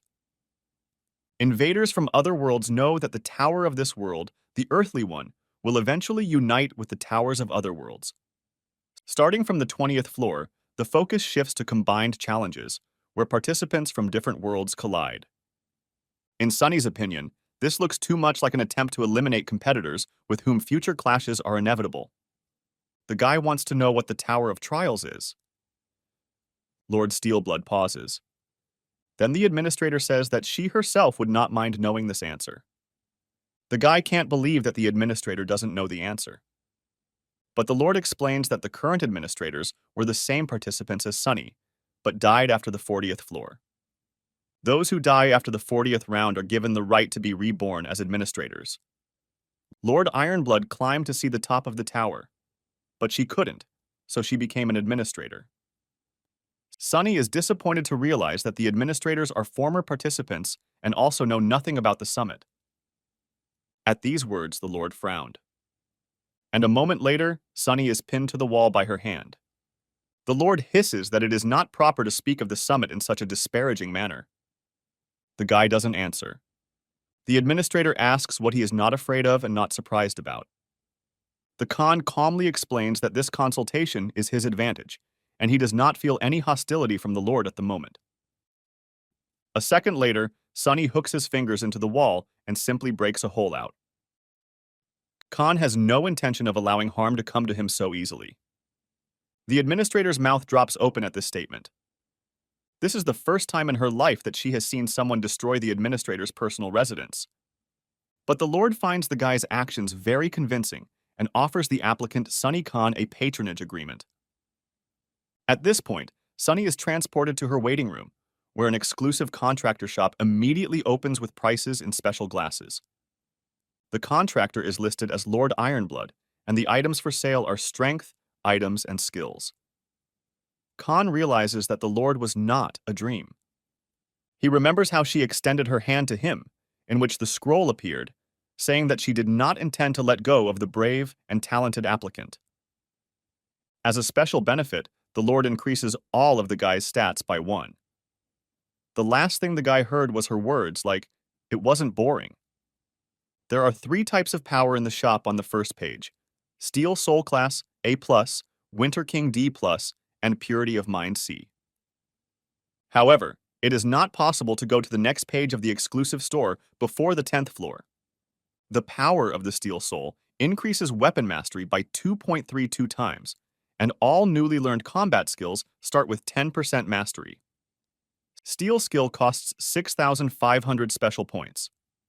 For 800, there is the power of the King of Winter, often found among northern rulers, which allows you not to freeze and increases stats in the cold. At first, Sunny planned to save up special points, but still acquires the power of Purity of Mind for 1,000, which increases combat immersion. This power also allows one to think rationally in any situation and reduces confusion and anger during combat. With this purchase, Sunny intends to increase his own level of survivability, understanding the inevitability of floor invasions. The guy starts the 8th floor challenge with the theme of destruction. He has to defeat the skeleton summoning lich. Sunny is immediately impressed by the scope of the mission. He finds himself on a cliff with a sea of skeletons spreading out below him. The guy thinks that the tower is trying to crush the challenger with the number of enemies. However, Sunny decides not to delay the inevitable and begins to destroy the skeletons. The intensity of the influx does not decrease, But weak attackers are not able to break through even the basic defense of the guy. The skeletons differ only in the types of weapons and equipment. Sunny methodically destroys the arriving enemies. Bones are scattered in all directions. For each skeleton, the mastery increases by only 0.08%, which is quite depressing for Sunny. The guy resigns himself to the idea that he is unlikely to improve his skills much during the test, despite the number of enemies. Standing on the piles of bones, Sunny suddenly hears someone's voice screaming about what kind of goat is causing trouble in the sanctuary. The guy summons skeleton soldiers by absorbing souls. His skeletons are good at crushing the remains of the attackers. So Sunny leaves the skeletons to sort things out among themselves and decides to go in search of their boss. Han activates Wind's Grace, increasing his speed by 60%, and turns on his speed boots. According to his guess, the Lich must clearly live in a castle on a remote hill. Sunny's guess turns out to be correct, and he is met in the castle by a Lich with a grimoire in his hand. The Lich is outraged that a lowly man dared to invade his sanctuary. The summoner threatens the disturber of his peace with cruel reprisal. The grimoire has already been opened. Two huge, angrily roaring sand golems appear. Sunny is surprised that the Lich has control over more than just skeletons. The Lich wonders if he made the man tremble. Khan suggests calling on someone more powerful from the available arsenal so as not to disappoint the guest. The Lich calls the man crazy. He is sure that the guards will simply tear the impudent fellow to pieces. Sunny doesn't object and doesn't try to do anything, allowing the golems to come closer. Khan then activates instant speed boost, and soon the golems are lying around the Lich in piles of parts. The guy is already raising his sword over the boss when the window informs him that for each guardian, mastery increases by 1.2%. Sunny is pleased with how the undead are increasing his skills. The Lich hisses in displeasure. Where did this monster come from? In his eyes, a person looks exactly like this. The Khan raises his sword a second time. His gaze falls on the grimoire with which the Lich summons monsters. Sunny wouldn't mind learning such a skill. He throws the grimoire at the frightened Lich. The guy finds out that the Lich is able to summon the guards again a couple of minutes after their death. Sunny orders to begin the summoning. The Lich, who does not understand anything, obediently carries out the order under threat of death. The second time, the guy just as quickly crushes a couple of golems. Sunny tells the Lich to summon all the skeletons that are not yet dead and infuse their powers into the golems, so that the guy could once again crush the guards. The Lich screams at how much longer he has to do this, until Sunny tells me to stop. Each Guardian Smash grants 1.2% mastery. Soon the window will inform you that the unique Necromancy characteristic has been reached at 100%. Necromancy reaches rank C. The exhausted Lich grumbles and curses the bastard who made even the devil tremble. He promises to curse him even after death. With each summoning, more and more cracks appear on the Lich's skull. That is, it is practically crumbling to dust. Sunny regrets that the Lich didn't last longer and simply blows his head off. The severed head of the undead states that the worst thing in his life was meeting Sunny. The window informs you about the achievement, a person who surpasses the devil, and an increase in agility by 1. Absorbing the spirit of the Lich increases mastery by 17.4%. All stats are increased by 700 special reward points, and 300 special bonus points are awarded, as well as 30,000 points for completing the test. The waiting room announces that the system has been expanded. There are no limits on answers, admins can monitor tests, and Class C skills can be purchased. Necromancy C rank allows you to inherit the skill completely when absorbing the skill of the soul of the dead. That is, you do not need to pump it from scratch. In addition, there is a 20% chance of acquiring the skill imprinted in the absorbed soul. Sunny believes that the sword is still quite usable, but he would like to improve his skills. The Hunter's Dagger skill is at its maximum. Now the sword skill is required. But the guy doesn't find anything suitable in the store.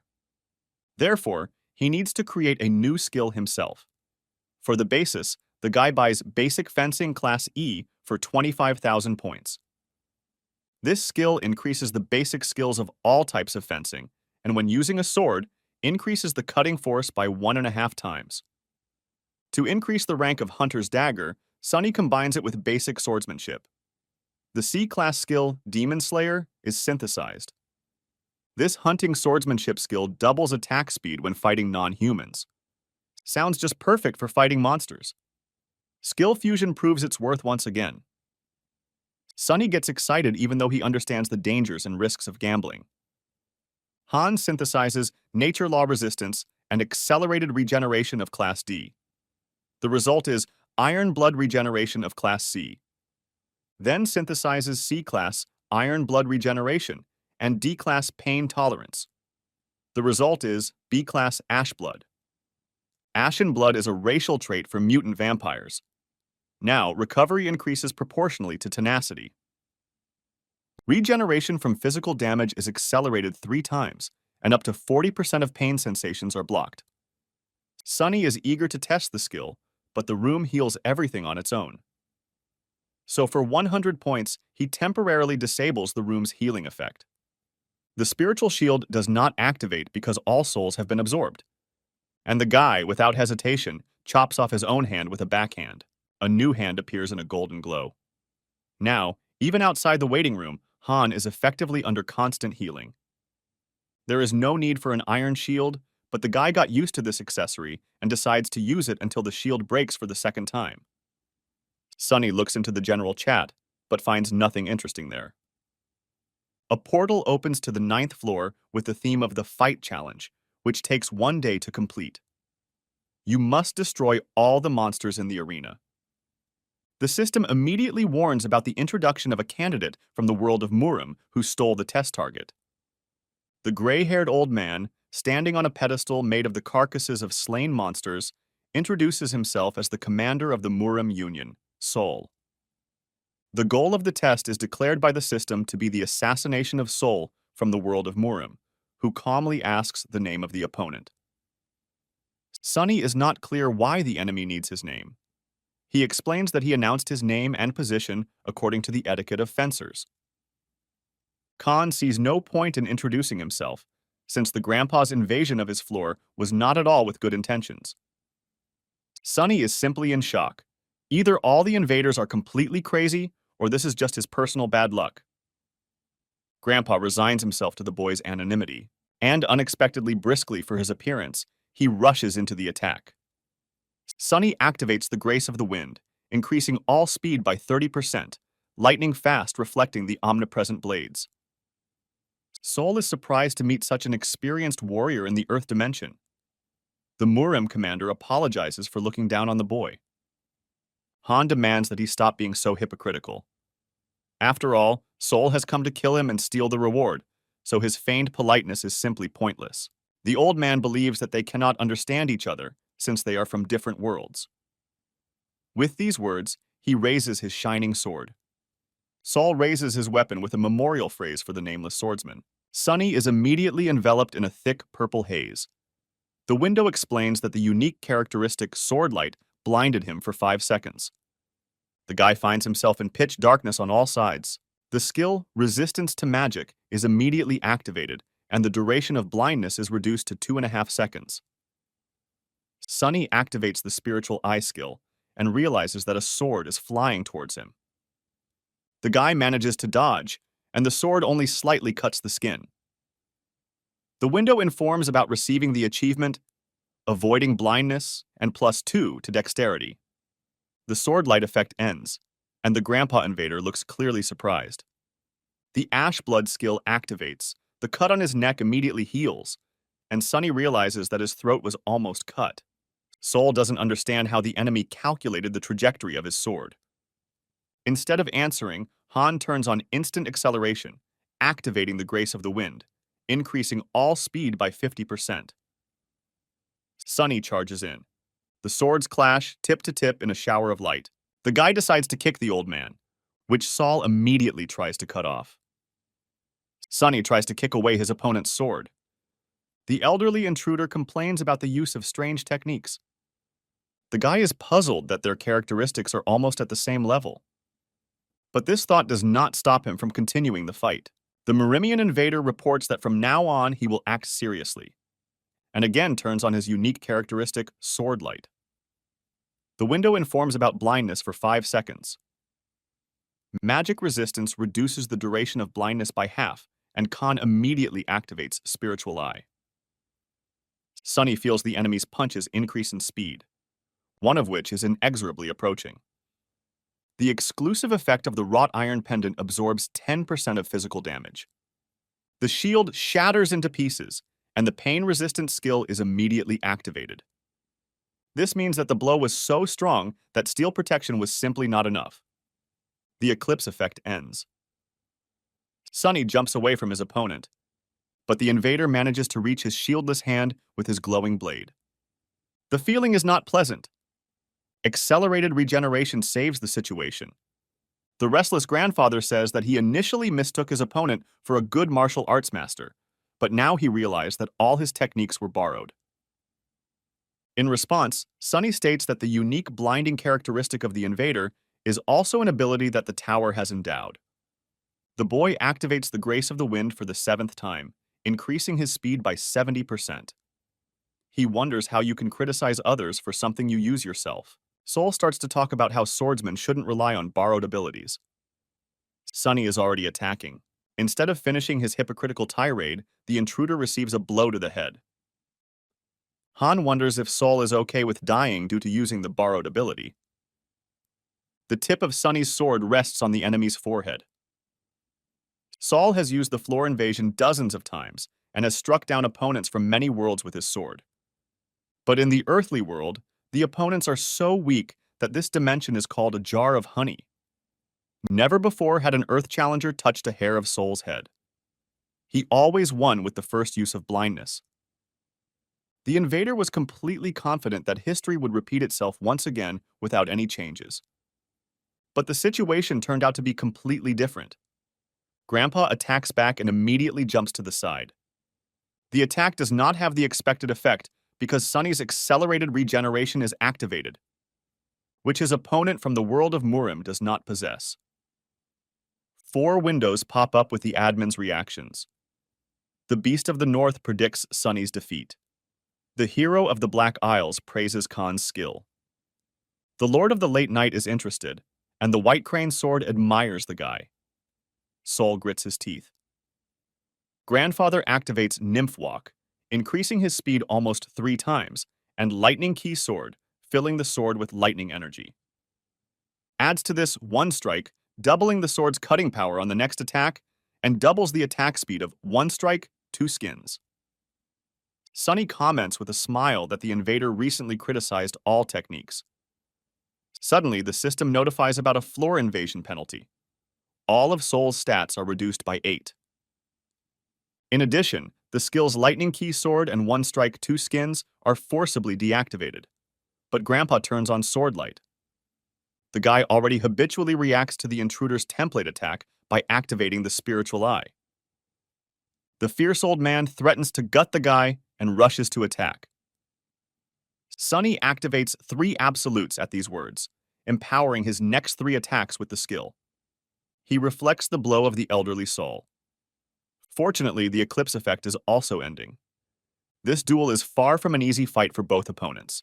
The invader's vaunted sword is broken, as does its owner in general. The commander of the Murim Union simply refuses to believe his own eyes, but his dismembered body falls to the ground. The system congratulates Sunny on reaching the 9th floor of the Tower of Trials. Absorbing the spirit of a soul participant immediately increases necromancy mastery by 27%. This is followed by a familiar message about the incompatibility of the reward and the difficulty level of the task and their subsequent revision. Khan receives the skill 6th Sense Ragna C+, 30,000 points and 1,000 special points as a reward. Sunny sees that the 6th Sense is much cooler than Animal Instinct, which was originally proposed. The windows report that Admin's White Crane Sword, Beast of the North, Late Night Devourer, and Hero of the Black Isles enjoyed his duel. The system is expanded, and administrators can now monitor the test. Sunny feels satisfied with the recognition she has received. Immediately, a message arrives that the admin Lord of Steel Blood condemns the hype around Khan and advises against becoming obsessed with attention. The window informs you that the White Crane Sword admin wants to add power to the exclusive shop. You need to accept or decline the offer. Lord Steelblood grumpily allows the offer to be accepted. Admins may sponsor a force to gain favor with a contractor. Sunny wonders why the administrator would want the favor of a member with an existing contract. Administrator White Crane Sword explains that in the future, there will be many situations that they will have to face. Lord Steelblood notes that the power given is so remarkable that Khan will even feel burdened. That is, they give him power, but expect something in return. Sunny gratefully accepts the offer. The power Sword Master Key appears in the exclusive shop. Here, the administrator of the White Crane Sword smiles and asks not to forget about kindness, according to the window message. Access to common areas also opens. Sunny wonders out loud if the receptionists in the waiting room are watching him, but there is no answer, so they are not watching. The description of the added power says that the Sword Ki is the transformed released Ki energy that is available to first-class warriors. Ki power can enhance the sword with Ki energy, increasing mana consumption. Looks pretty good to the guy. The second page of the exclusive shop is now available, featuring Bone Reconstruction C+, Death's Hand B, and Steel Blood Sword A. Bone Reconstruction for 1,500 special points changes the bone structure for any martial art and increases all stats by 2. Steel Blood Sword for 5,000 special points will allow you to summon a sword from mana, but can only be used once. Hand of Death for 2,500 doubles the effectiveness of black magic and necromancy, and touching the object that inflicts wounds causes decomposition.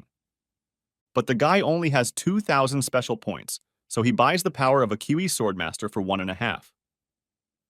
Sunny uses mana for the 3 absolute skill, but it feels different. The mana flows into the sword instantly, like a wave. The Ki Swordmaster is more like a stream of water that flows through the sword, and every minute the power is activated, 2% more mana is consumed. That is, after 50 minutes, the mana consumption will be 100%. The Sixth Sense skill sharpens your instincts to the point that they literally become a sixth sense, based on which you can make conclusions.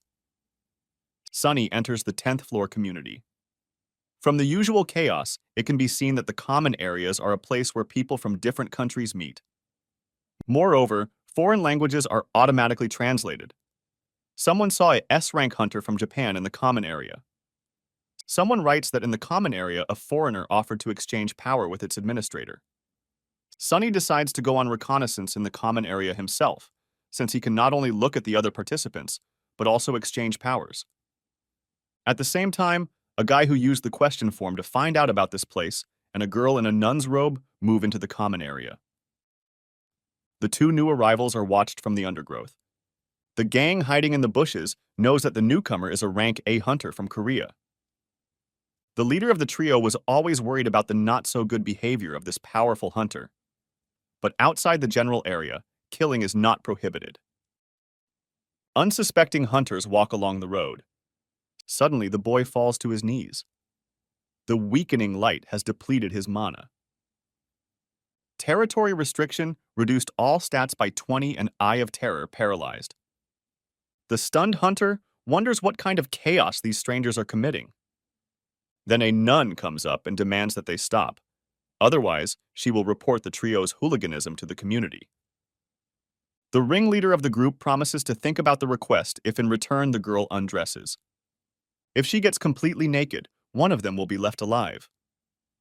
The girl doesn't understand what this means. The ringleader offers to help and reaches out his hand to the nun. At this moment, Sunny passes by and also attracts the attention of the trio. Khan is called. Then, with impudent grins, they clarify that the guy is also Korean. Sunny sighs resignedly. He just wanted to pass by calmly.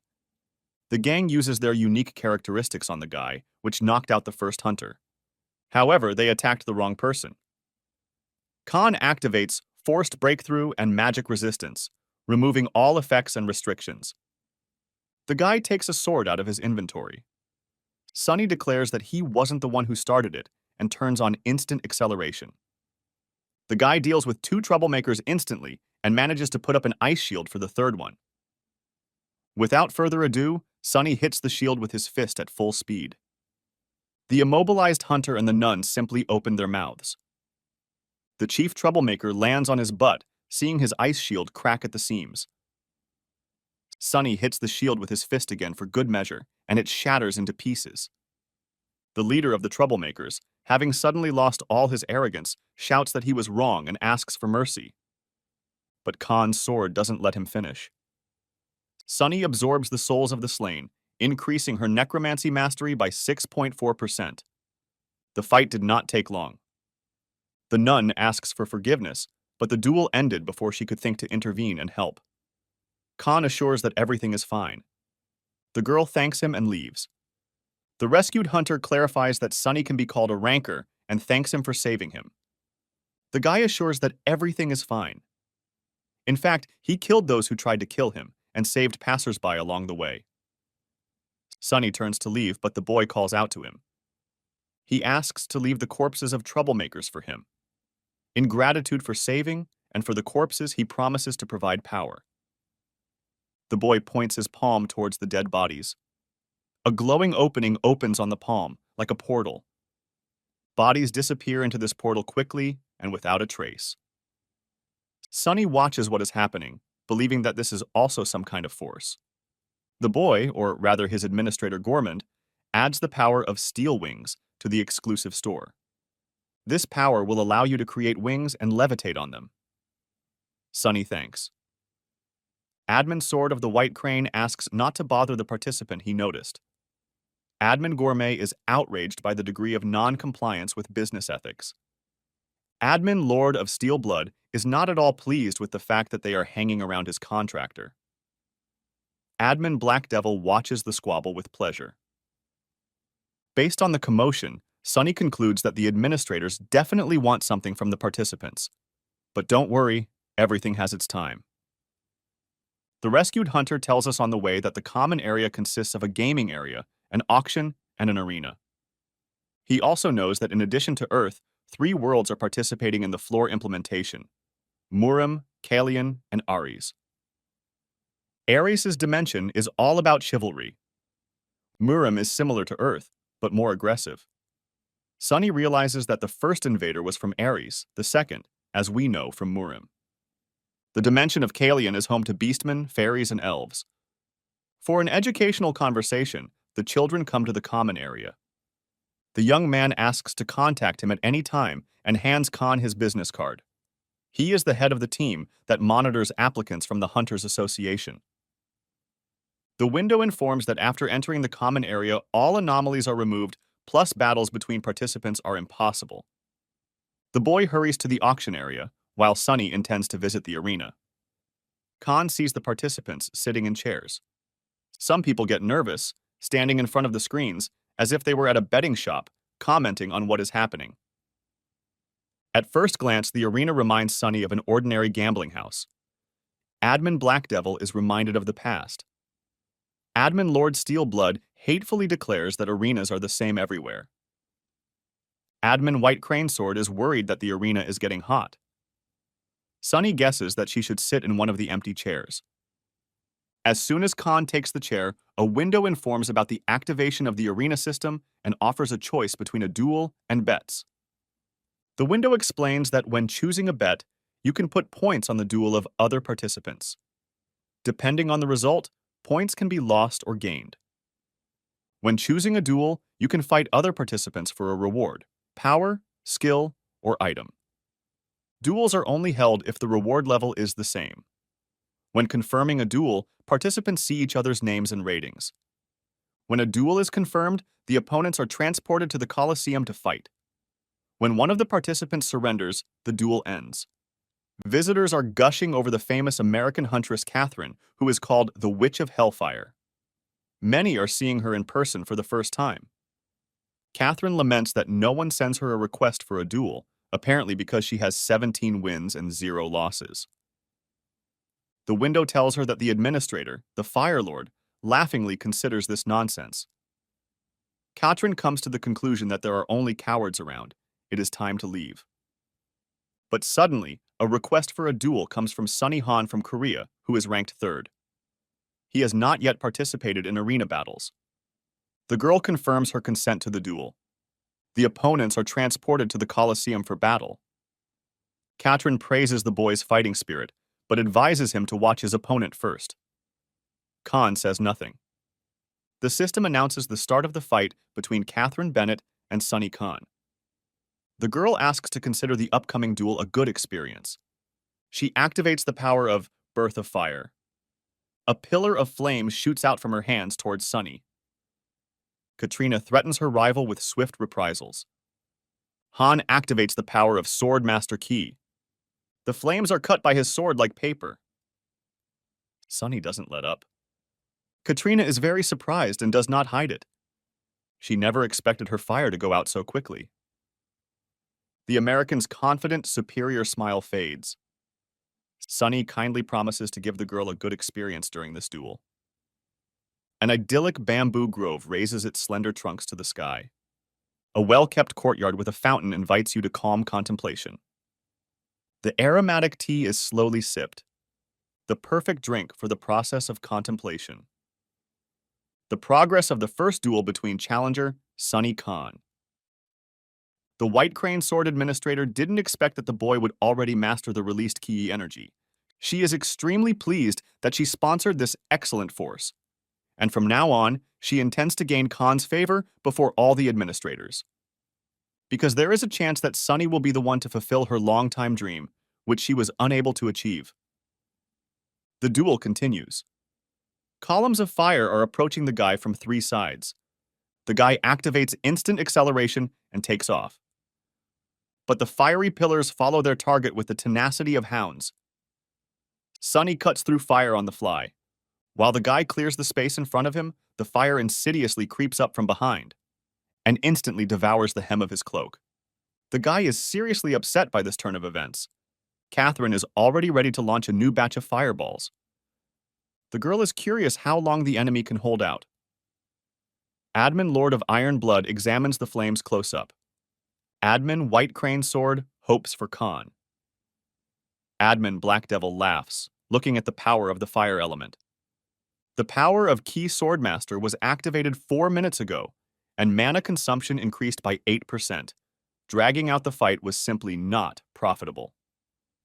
Sunny absorbs Soul's Spirit, increasing stats. Stamina +2, Mana +3, Endurance +3, Agility +1, Strength +2. In the process, Soul's B-class skill, Lightning Ki Sword, is absorbed. Using Ki, lightning bolts appear at the tip of the sword. The power of the Chai energy also increases, and this makes it possible to perform a cleaving strike. Khan wonders if it will be possible to launch the Chai over a distance. Catherine is furious, saying that the opponent has time to be distracted by something other than the fight. From all sides, fiery swords are looking at the guy. The fire rushes towards Sunny, who runs away. You have to fight off several swords. Fortunately, the guy is not afraid of burns, since the Ashen Blood skill is immediately activated. Sunny doesn't know if his attempt will be successful the first time, but decides to practice by activating the power of the Ki Swordmaster along with the Lightning Ki Sword skill. The guy throws a punch, which at first puzzles Catherine. Then the American woman panics and sets up a shield. It would seem that the idea with the shield is quite successful. If Sunny Khan's blade hadn't been pressed against the girl's neck. Catherine Bennett admits her opponent's incredible strength and her defeat. The window confirms the victory, the receipt of the Storm skill of Class C+ promised by Catherine, and moves to the arena area of the 10th floor. Initially, Sunny just wanted to hone his sword skills in the arena and did not expect to meet a strong opponent, much less burn the hem of his cloak. The Tempest skill is disappointing. It only deals with thrusting and not swordplay in general. Khan feels cheated. With only one win in the arena so far, Sunny confirms his next duel with the competitor ranked 11th in Japan. The Japanese was looking forward to the fight with the 3rd-ranked Korean, but his opponent looks like a bum, and he is disappointed. Sunny just smirks silently in response. The Japanese man wonders what the guy is laughing about. Khan explains he is amused that they have the same thoughts. The Japanese immediately flares up like a match. Enraged, the opponent attacks Sunny, completely ineffective. Sunny is surprised at how weak the Japanese man seems to him, and he immediately puts the opponent down. The window announces the victory due to heavy damage. Here the guy realizes that he has a Klondike of skills in front of him. He defeats his third opponent in no time. The fourth opponent suffers the same fate. With his fifth win, Sunny earns the Duel Master achievement, increasing his strength by 2. The central lands of Murim are picturesque mountains covered with forests. At their foot, in the bamboo thicket, a guy is meditating on a stone. But his concentration is broken by the presence of an assistant. He reports to the young master about the death of Master Soul. Not long ago, it became possible to connect to the Earth dimension, and Soul died during a floor-by-floor implantation on Earth. The young master senses the approach of his long-awaited rival. A huge and ferocious spiritual beast appears. The young gentleman does not move from his place, but notices that 5 years ago he stopped climbing to the top of the tower. He extends his hand. Immediately, the sword, stuck into the stone, begins to vibrate and glow in response to the movement. And then it ends up in the hand of the young gentleman, over whom the beast has already opened its mouth. The gentleman, crushing the stone, soars upward. His figure looks like a midge against the background of a grinning animal face. The young master plunges his sword into the beast's head, killing the giant with one blow. The assistant watches with goosebumps as the young master easily deals with the powerful creature. The young master is interested to hear about the earthly dimension. He orders that they find out at any cost who exactly killed Master Soul. Sunny returns from the common area to the 10th floor waiting room. The first thing the guy does is happily fall onto the bed, although upon entering the room his fatigue vanished as if by magic. The power of Steel Wings Class C Plus costs 1,500 special points, but allows you to create wings with high flight speed using mana. At the moment, Sunny only has 500 special points left, so buying a new power with a fairy tale ability will have to wait. The guy activates the unique power of skill synthesis and begins experimenting with the skills he won in the arena. Combine Sunny for about an hour as a result, the skills Defense Counterattack Shield of Class B, Movement Speed, Secret Shadow Step of Class C+ are created. A new C+ skill, Attack Speed Furious Swordplay, has also been created. Sunny activates a counterattack shield. The new skill looks impressively powerful. Without further ado, Khan enters the 10th floor with the theme Cooperation.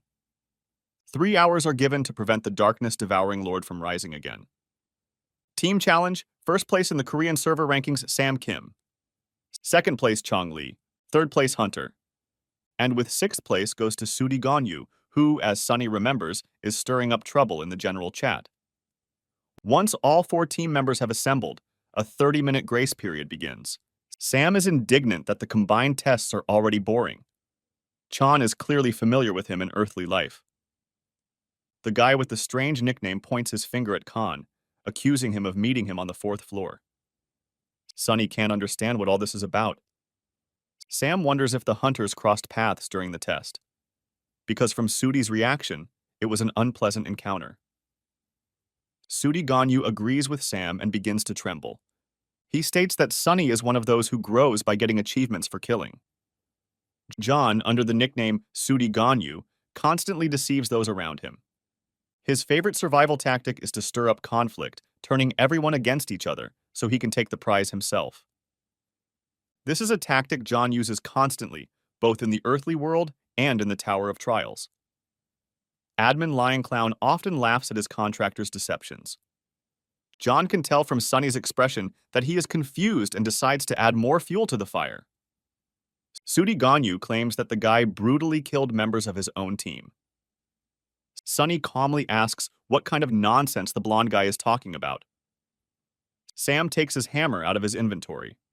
He prefers a threesome with great teamwork to a foursome where everyone is on their own. The leader of the rating intends to find out who is telling the truth in order to exclude the liar from the team.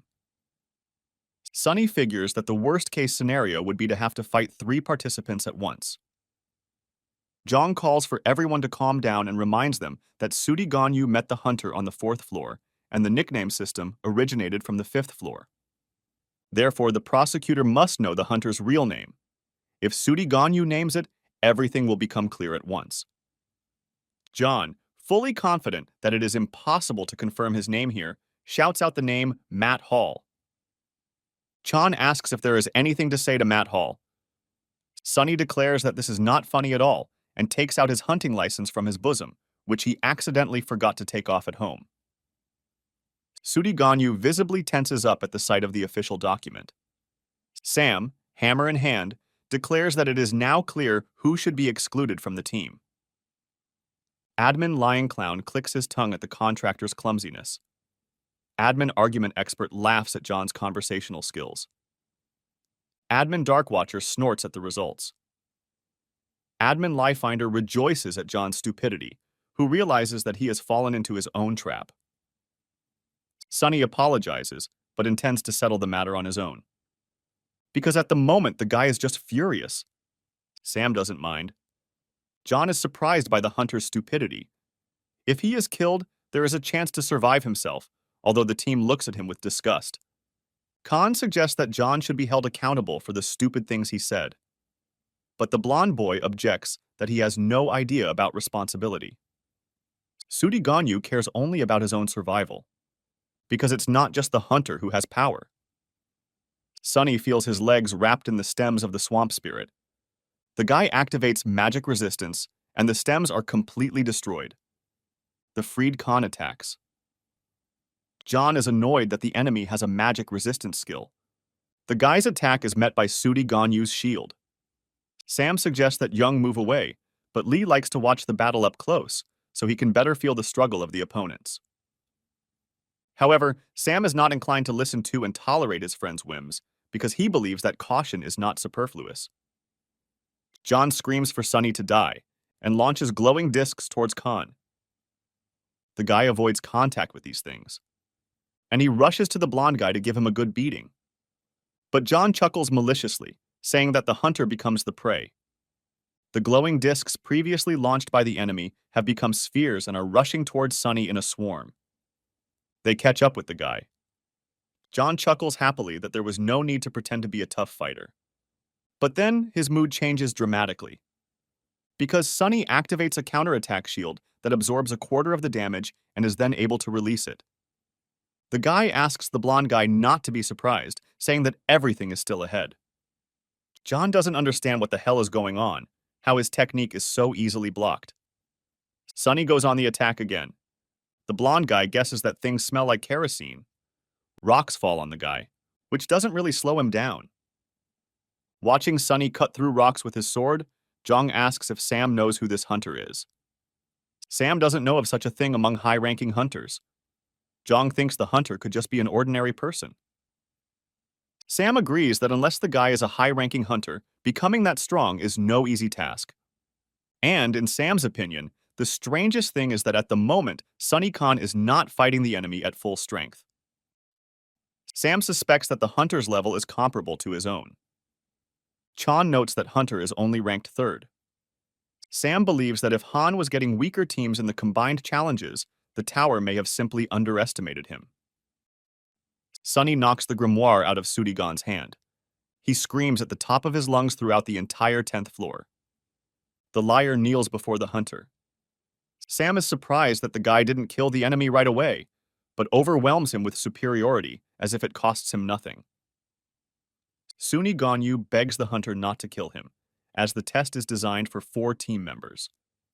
And they have a team of the best players. What if the 3 of them simply can't pass this test?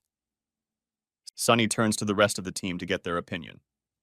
Sam promises not to interfere, let the hunter do as he sees fit. The moment Sunny turns away, John draws his sword in an attempt to attack, which really pisses the guy off, and signs his own death warrant. Sunny doesn't understand what exactly just happened. Judge Gon had to use his trump card and activate the unique characteristic Deception, which increases all stats by 10. John yells that he will finish off his opponent. Sunny activates his shield. Sudigonyu's attack simply falls apart. Khan activates the Grace of Wind, increasing all speed by 40%. The guy puts a shield in front of himself. He became convinced that it would be more dangerous to leave such a scoundrel alive than to try to pass the test with 3 people. Then the skill Shield Counterattack releases the accumulated damage. The wave of energy simply wipes out John, which leaves behind a bloody B+ class Sky Demonic Blade with attack speed +10 and reaction speed +7. The blade is a treasure of the Murim Blood Demon School.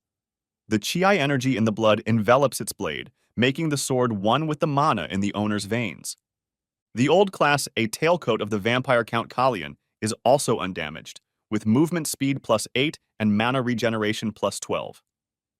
The team now consists of 3 fighters. Zhang admires Han's fight. Everyone agrees that the misunderstandings have been resolved. The candidates move forward. The window announces that there are 10 minutes left until the test begins. The huge statue of a warrior on horseback is downright alarming. Its realism suggests the possibility that the statue will come to life. Sunny notices a huge head tied with chains, wearing a golden crown and with empty eye sockets. The guy clearly has a premonition that is not positive.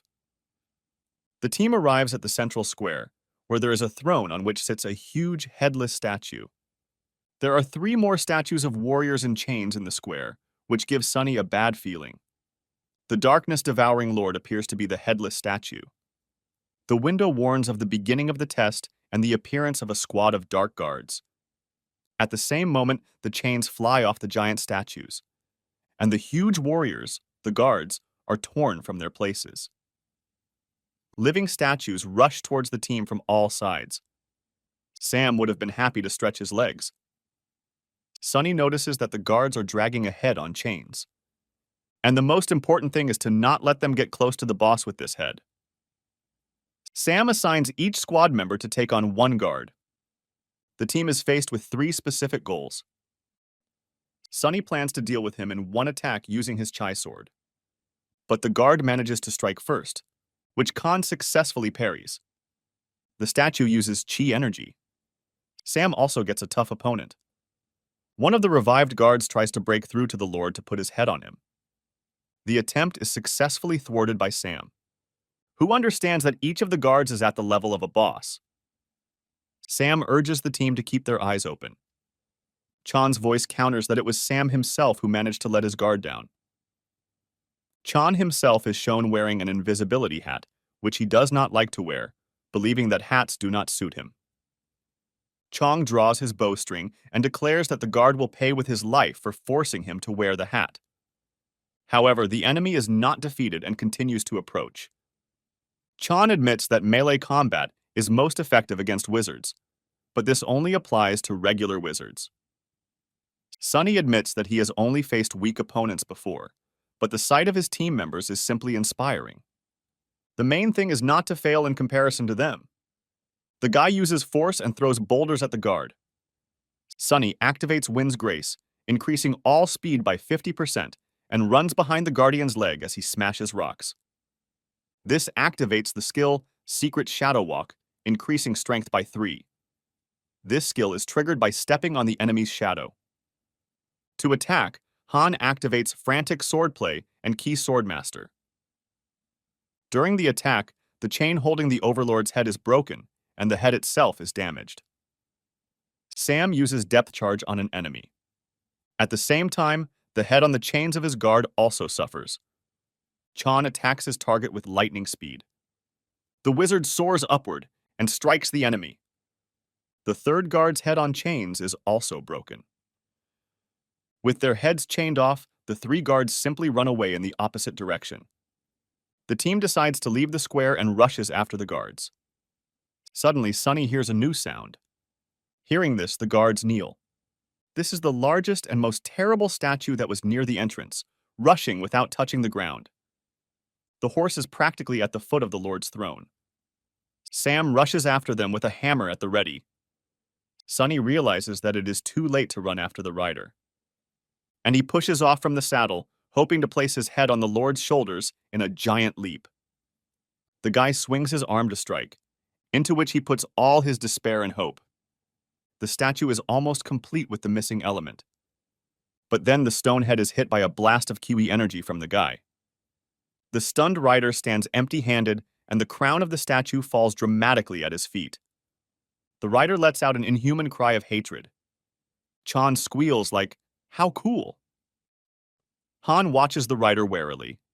The horseman lifts a golden crown from the ground, and without thinking twice, he places it on his own head. The king is dead, long live the king. Then, with his own spear, he cuts off his own head with a wild cry. None of the team members expected this turn of events. All three simultaneously rush towards the rider, who must be stopped immediately. And he already holds his severed head with the crown in his outstretched arms, intending to put it back in place. Three challengers attack simultaneously. The severed head is almost in place, but an explosion occurs. The window informs about the resurrection of the darkness-devouring Lord. The system issues a special task: destroy the Lord. The system announces that any damage is nullified by the Overlord's power, immunity. Only members with higher stats can deal damage. This is the first time Sunny hears about monsters being able to use powers. The new Lord throws the sword in his hand. Then he hits the area with it, scattering people to the sides. Sunny is outraged by cheating. After all, if you can't deal damage, then the team can't do anything. The ruler with his burning eyes looms over with his enormous bulk, like a rock. Sunny almost dodges the Lord's sword strike. While the regeneration is working, he laments that the problem fell on them because they failed to complete the mission correctly. Behind the Lord's back, three guards rise menacingly. Sam clarifies that the guy is fine. Han suggests coming up with a plan to strike at the Overlord, but first they need to get rid of his guards. Sunny asks to distract the Lord's attention for a moment. Sam objects that they won't do any damage to the Overlord, so shouldn't they start with the guards? Sunny had an idea on how to kill the Overlord. Sam agrees to trust the guy, and a couple of friends desperately rush at the Lord, fully aware that they will not be able to hold out for long. Sunny tells the three guardians that they will have to play with him. Sam launches his depth charge at the Overlord. However, the damage is negated by the monster's immunity. Sam admits with regret that this is what he expected. The monster activates the power Master's Majesty, which forces everyone to show respect to the Master. Any actions that are contrary to respect are blocked. Jong and Sam kneel involuntarily. The ruler strikes the ground with his sword. The shockwave reaches almost to the kneeling hunters. Sam activates the magic resistance skill, which only partially removes the body block. Here the friends are covered by the shockwave of the Lord. Sam shields Chan with his body, taking the brunt of the powerful blow on his back. Blood is seeping from under the leader's mask, and he is only standing thanks to Chan's support. Lee raises his head. Directly above them stands the Lord, his sword raised to strike. Sam doesn't have the strength to lift his head, and Chan, gritting his teeth, continues to support his comrade. The Lord's sword is practically above the boys' heads. Sunny appears in front of them and manages to block the sword strike with his shield, covering the team. The Khan apologizes for being late. His shield withstands the onslaught of the giant sword. The guy increases his stats by absorbing available spirits: stamina +4, mana +6, endurance +3, agility +3, strength +4. Then the skill Counterattack Shield releases the absorbed damage. Sunny activates the skill Lightning Key Sword and the power Key Sword Master. The guy strikes back at the Overlord. Moreover, it causes quite significant damage. The Lord screams in rage, turning on his signature move, the power of the Lord's greatness. Sunny involuntarily bends to one knee. The guy immediately activates the skills Resistance to Magic and Forced Breakthrough. Khan gets to his feet. The window informs that all blockages have been removed, and the skills Forced Breakthrough, Magic Resistance, and Magic Chain are increased to rank C. The Lord is a strong opponent who is not so easy to put down. But despite the ambiguity of the situation, the guy just wants to laugh. The desire to become even stronger burns in Sunny's chest like an eternal flame. And he attributes laughter to the anticipation of an imminent victory over the Overlord. Sam and Chan support each other and see that the guy is acting like a monster. Sam never thought he would look at someone's back and not fight. But friends consider it necessary to congratulate Khan, who is now clearly in first place in the ranking. The window informs that the counterattack shield has absorbed the maximum possible amount of damage energy. Sunny reduces the shield's area of effect to increase energy density, and then releases the accumulated damage. The battered Lord doesn't look so smug. Sunny activates the Grace of the Wind, increasing all speed by 70%. The skill cooldown is activated for 1 day. The guy rushes into the attack and knocks off the head of the latest version of the Overlord, which had been on his shoulders for a short time. Lord Steelblood watches as the darkness-devouring Lord is defeated by her contractor. The administrator is pleased with the crazy growth rate that the guy is demonstrating. She knows very well that usually the participants do not take risks and climb one floor at a time, training for a long time and preparing carefully so as not to take risks. But Sunny Khan is simply brilliantly talented, which is rare in all 4 dimensions. He is like the living embodiment of the desire to grow. The only problem Lord sees is that other administrators will inevitably begin to show increasing interest in Khan. So she decides to build a more trusting relationship with Sunny before the other administrators get ahead of her. This is simply necessary for the fulfillment of her cherished desire. The golden crown, shattered by the impact, falls to the ground at the same time as the system reports the death of the darkness-devouring Lord. Khan was awarded 60,000 points and 1,000 special points for the breakthrough, 1,000 special points as a bonus. For the special task, another 1,500 special points and 10,000 points. Chan doesn't understand at all how Sunny pulled off the destruction of the Overlord. Khan explains that it was due to a skill that was appropriate for the situation, and luck. Sam admits that the guy really surprised them and suggests discussing it in detail in the chat. Chan and Sam send Sunny friend requests. In the waiting room, the latest system expansion allows for the purchase of dimension travel. Khan feels that this is akin to suicide. From now on, you can communicate with the administrator even in the waiting room. An additional contract with the administrator is available. The additional contract can be terminated at any time. Sunny doesn't understand the point of it because the administrator will be the loser. The first thing he decides to do is deal with the trophies he received on the 10th floor. There is a B+ grade mastery enhancement potion given out as a reward, which can randomly increase the skill level by 20%. Sunny drinks it immediately and chooses to upgrade the skill Wind's Grace, which becomes Class A instead of A. The daily recharge time is now removed. Then Khan absorbs the Overlord's soul to increase stats. Stamina +5, Mana +7, Endurance +4, Agility +4, Strength +5. The Overlord's A class mana control skill is also absorbed, removing most of the limitations of mana control. Sunny will be able to control mana as someone with innate talent.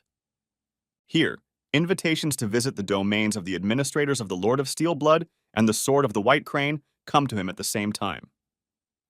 The fact that both invitations come at the same time and several times puzzles Sunny greatly. The guy accepts his administrator's invitation and is transported to the world of Steel Blood, where he is greeted by a familiar field of swords in the snow. Sunny remembers the way to the house. Suddenly, the door swings open, and he is greeted by a laughing administrator in flip-flops and a dress. She was sure that the guy would choose her invitation. With that, she won the bet.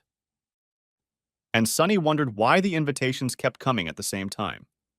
The guy clarifies that the administrator is not cold. She wonders why the guy does not ask about anything.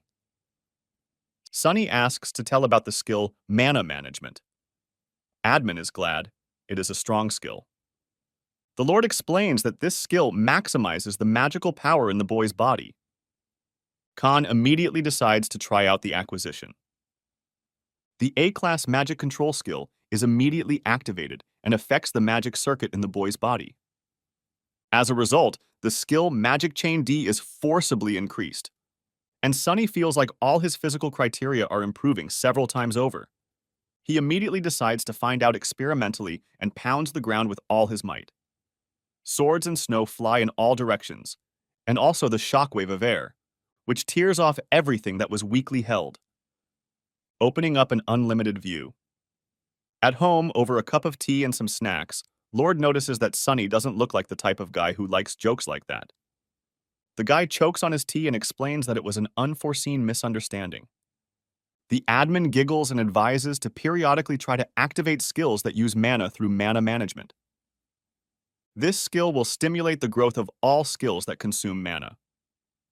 The Lord clarifies that the boy received a notification about the expansion of the system.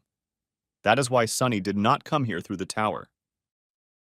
The real reason is not to expand the area of intervention, but to ensure that the admins can grow their contractors. The Lord snaps his fingers. A strip of light appears. The window informs that the Lord is transferring power to the contractor. Next comes the message that the power of the Class A Steel Blood Sword is engraved on the soul. Sunny wonders if the admin could just transfer power before. The girl explains that she paid the tower's price for this power herself. The guy asks why the administrator is so actively helping him. The Lord sees a huge opportunity in his contractor. Sunny asks him to explain what that means.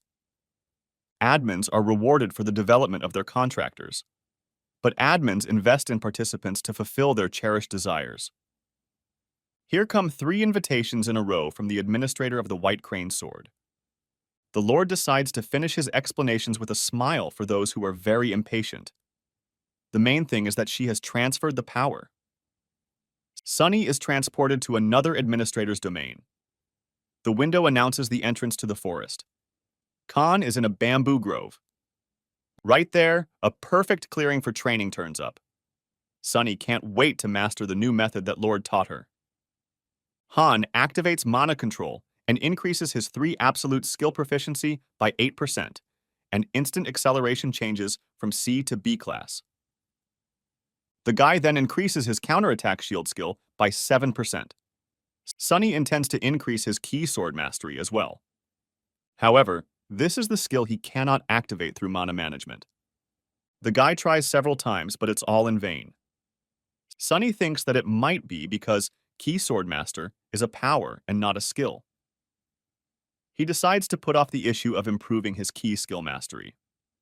Moreover, the window reminds us that the White Crane Sword is awaiting a visit.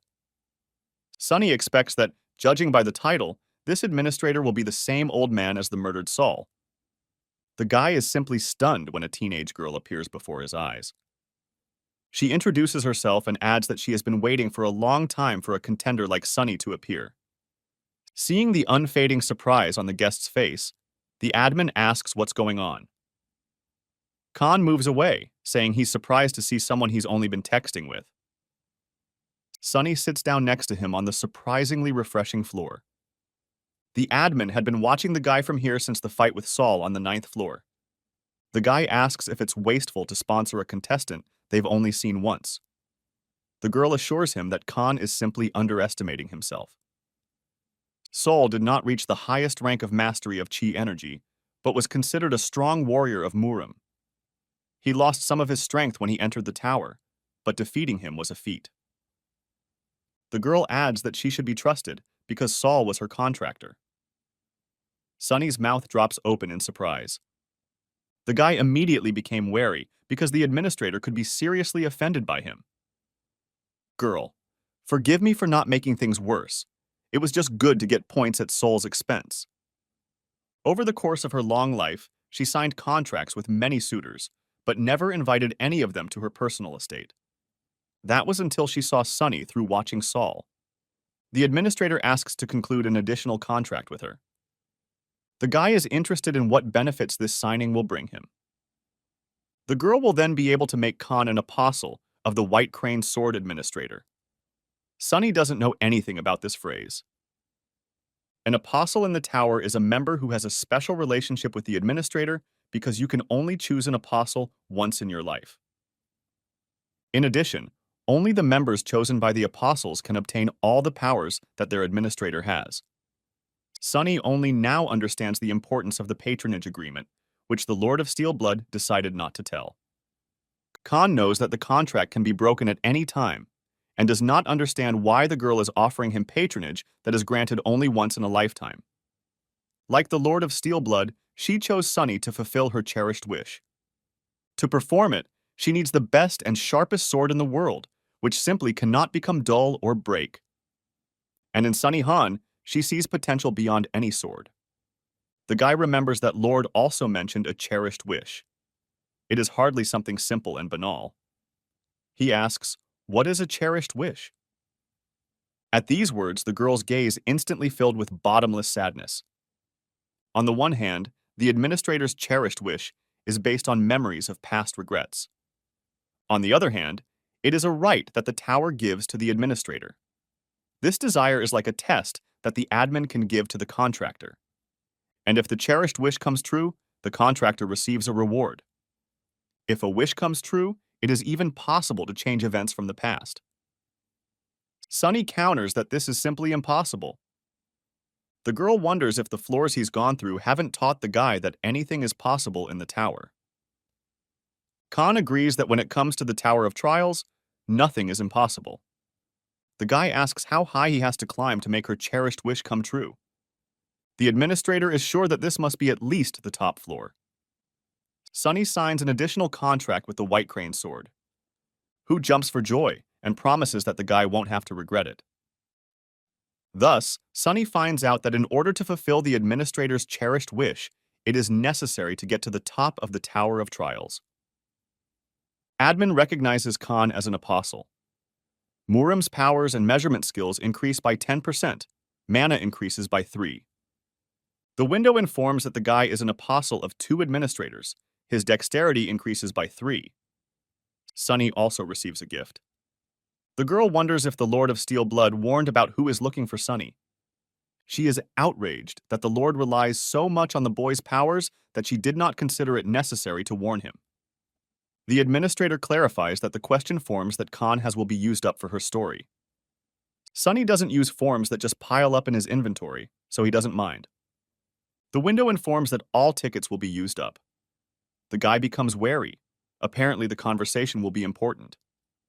The admin says that in the world of Muram, the most powerful force is the Muram Union. And Sol, whom Khan killed on the 9th floor, was an important commander. Given Sol's high status, there are people looking for Sunny. The guy asks if the Muram Union will now pursue him. The girl explains that there is currently strife in the Union over the vacant command post. And the Namgung family's dragon sword, Hank Namgung, harbored a grudge against the guy. A dimensional portal opens in Tokyo from which Hank emerges. The Muram dimension is obsessed with martial arts, and Hank is considered a genius there. It is Hank who is looking for Sunny under the guise of revenge, but in reality he is just curious. It is not known when this will happen, but the collision is inevitable. And when Sunny faces Namgung, he must be prepared to risk his life. The puzzled guy returns to the waiting room. He is being sought by a psychopathic killer from another bloodthirsty dimension. Sunny buys the power Steel Wings for 1,500 special points and a stone of return to Earth. The guy thinks that he has to level up like crazy before he faces Hank Namgung. Sunny finds himself at home, where the first thing he does is check his phone. From Lika, 132 missed calls and 87 unread messages urgently go to the Hunters Association. Something obviously happened during his absence from Earth. Sunny activates new Steel Wings, and he rushes to the Hunters Association. There is a crowd of hunters near the building. Everyone is making noise. The mobilization is not yet forced, but it is not clear what will happen to Japan after the bloodthirsty invasion. People raise their heads in surprise. Sunny lands to amazed looks. The guy asks for forgiveness and runs inside the building. And the assembled hunters cannot believe their eyes, because the guy literally flew in. Khan is met by Lika and the hunter rescued in the common area. In connection with the incident in Japan, Lika was worried that the guy would immediately rush there alone. The hunter turns on the monitor so the guy can see everything for himself. Video from body cameras of Japanese hunters. The Japan Hunters Association detected a portal generation wave in Tokyo and dispatched a response team of 7 A-rank hunters to the scene. A man appeared from the portal and killed 6 hunters in a couple of seconds. Apparently, this is a challenger from another dimension. Sunny clarifies that the hunters who just left refused to form a support group for Japan. The situation is unprecedented. Korea, like most countries, protects its hunters to prevent an outflow of people. They do not advise supporting Japan.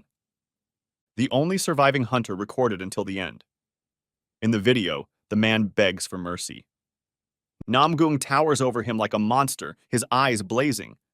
And then he declares that he, the dragon sword Hank Namgung, has come to avenge Seoul. Sunny didn't expect the meeting the administrator had warned about to happen so soon. Lika wonders why Khan is so worried, since the mobilization is not forced. They haven't seen each other for a long time, and she suggests having lunch together. Lika asks if Sunny will go to Japan. Khan will answer the call and go to Tokyo. Lika yells that he always behaves recklessly. Sunny thanks the girl for her concern. However, in this case, the problem will have to be resolved by him personally. As a boy, Hank wondered why no one he knew understood the sound of a sword. Peers did not like to spar with a boy who attacked too hard. At the age of 13, Hank mastered the released chi energy. The mentor called the boy a master of the sword and acknowledged that the student had surpassed the teacher's achievements. But he also said that martial arts are a way of excellence, not of hurting people. It is forbidden to hurt others without reason. Hank was then summoned by the Tower of Trials to be among the strongest warriors in the world of Murim. At the age of 17, the young gentleman reached the 20th floor of the tower, but he was not satisfied with the solo ascent. Hank was missing something. Hank Namgung loved the floor invasions the most because, contrary to his mentor's orders, what he found most fun was killing people. But over time, he became dissatisfied with the death of idiots, and in Murim, he cannot kill whenever he wants. Namgung has a strong feeling that Sunny Han will relieve his boredom. The guy flies to Japan, where he is met by a representative of the Hunters Association. Sunny is invited into the hall, where the hunters who have already arrived are waiting. There, he sees his test team on the 10th floor. Sam expected Han to arrive sooner. Sunny heard that the guys were going to come, but he doesn't believe that there will be only 3 of them. Sam heard that a challenger from America is about to join. Khan explains that the 3 of them are very strong, but the invader from Murim is simply a monster. Perhaps even the 3 of them will not be able to defeat him. The participant who arrived from America turns out to be Catherine Bennett. Catherine regrets that she met the guy under such circumstances. Sunny is sure that they would not have met otherwise. The girl explains that she simply meant a normal environment. Khan counters that they encountered each other in a place far from normal. Catherine calls the guy a hard-hearted cracker. Sam notes that the altercation resembles a lover's quarrel. Sunny says no way, which irritates Catherine even more. She thinks it would have been enough to simply say no. The girl who greeted us introduces herself as Arena, the president of the Japanese Hunters Association. Sunny mistook her for a regular employee at the airport. Apparently, Japan is in a serious crisis with hunters. Arena explains that the situation is extremely serious, so there will be no one else from other countries. Chan is shocked that only 4 people from all over the world agreed to help. Catherine also didn't think it was that bad. Arena sincerely thanks the 4 hunters who arrived and bows to them as a sign of gratitude. Sunny asks the president to raise his head, because it is not the time to bend his back. Catherine is in shock. Apparently, the guy is not that callous. Khan asks Arena to provide them with a higher reward instead of bowing. Sunny wants the reward to be doubled. Catherine is convinced that the guy is completely heartless, as she initially thought. But Han clearly understands that he did not come for heroism, but for the growth and reward that he will receive for killing Hank Namgung. The president recognizes the intruder as an unusual monster and agrees to double the reward. Arena believes that their chances are increasing thanks to Katrin. Bennett has flame suppression. If he touches a stronger opponent with his flame, his stats will drop by 10, and some skills will be blocked. This power of Catherine's can change the course of a battle if she manages to touch an invader. That is, the team must create a situation so that the girl has such a chance. The team flies to the site of the invasion. At the same time, a Chinese hunter arrived, who went there alone. From the outside, it looks like they're talking, which is entirely possible because all the tower's challengers understand each other, no matter what dimension they're from. Hank finds out that the hunter who appeared is not Sunny Khan. He introduces himself as Pete from China, who intends to wean the Murim challenger off his disdainful attitude towards the earthly dimension. Namgung is depressed that the one he is looking for does not come, but some bugs keep crawling. Pete uses dash and hits Hank in the jaw.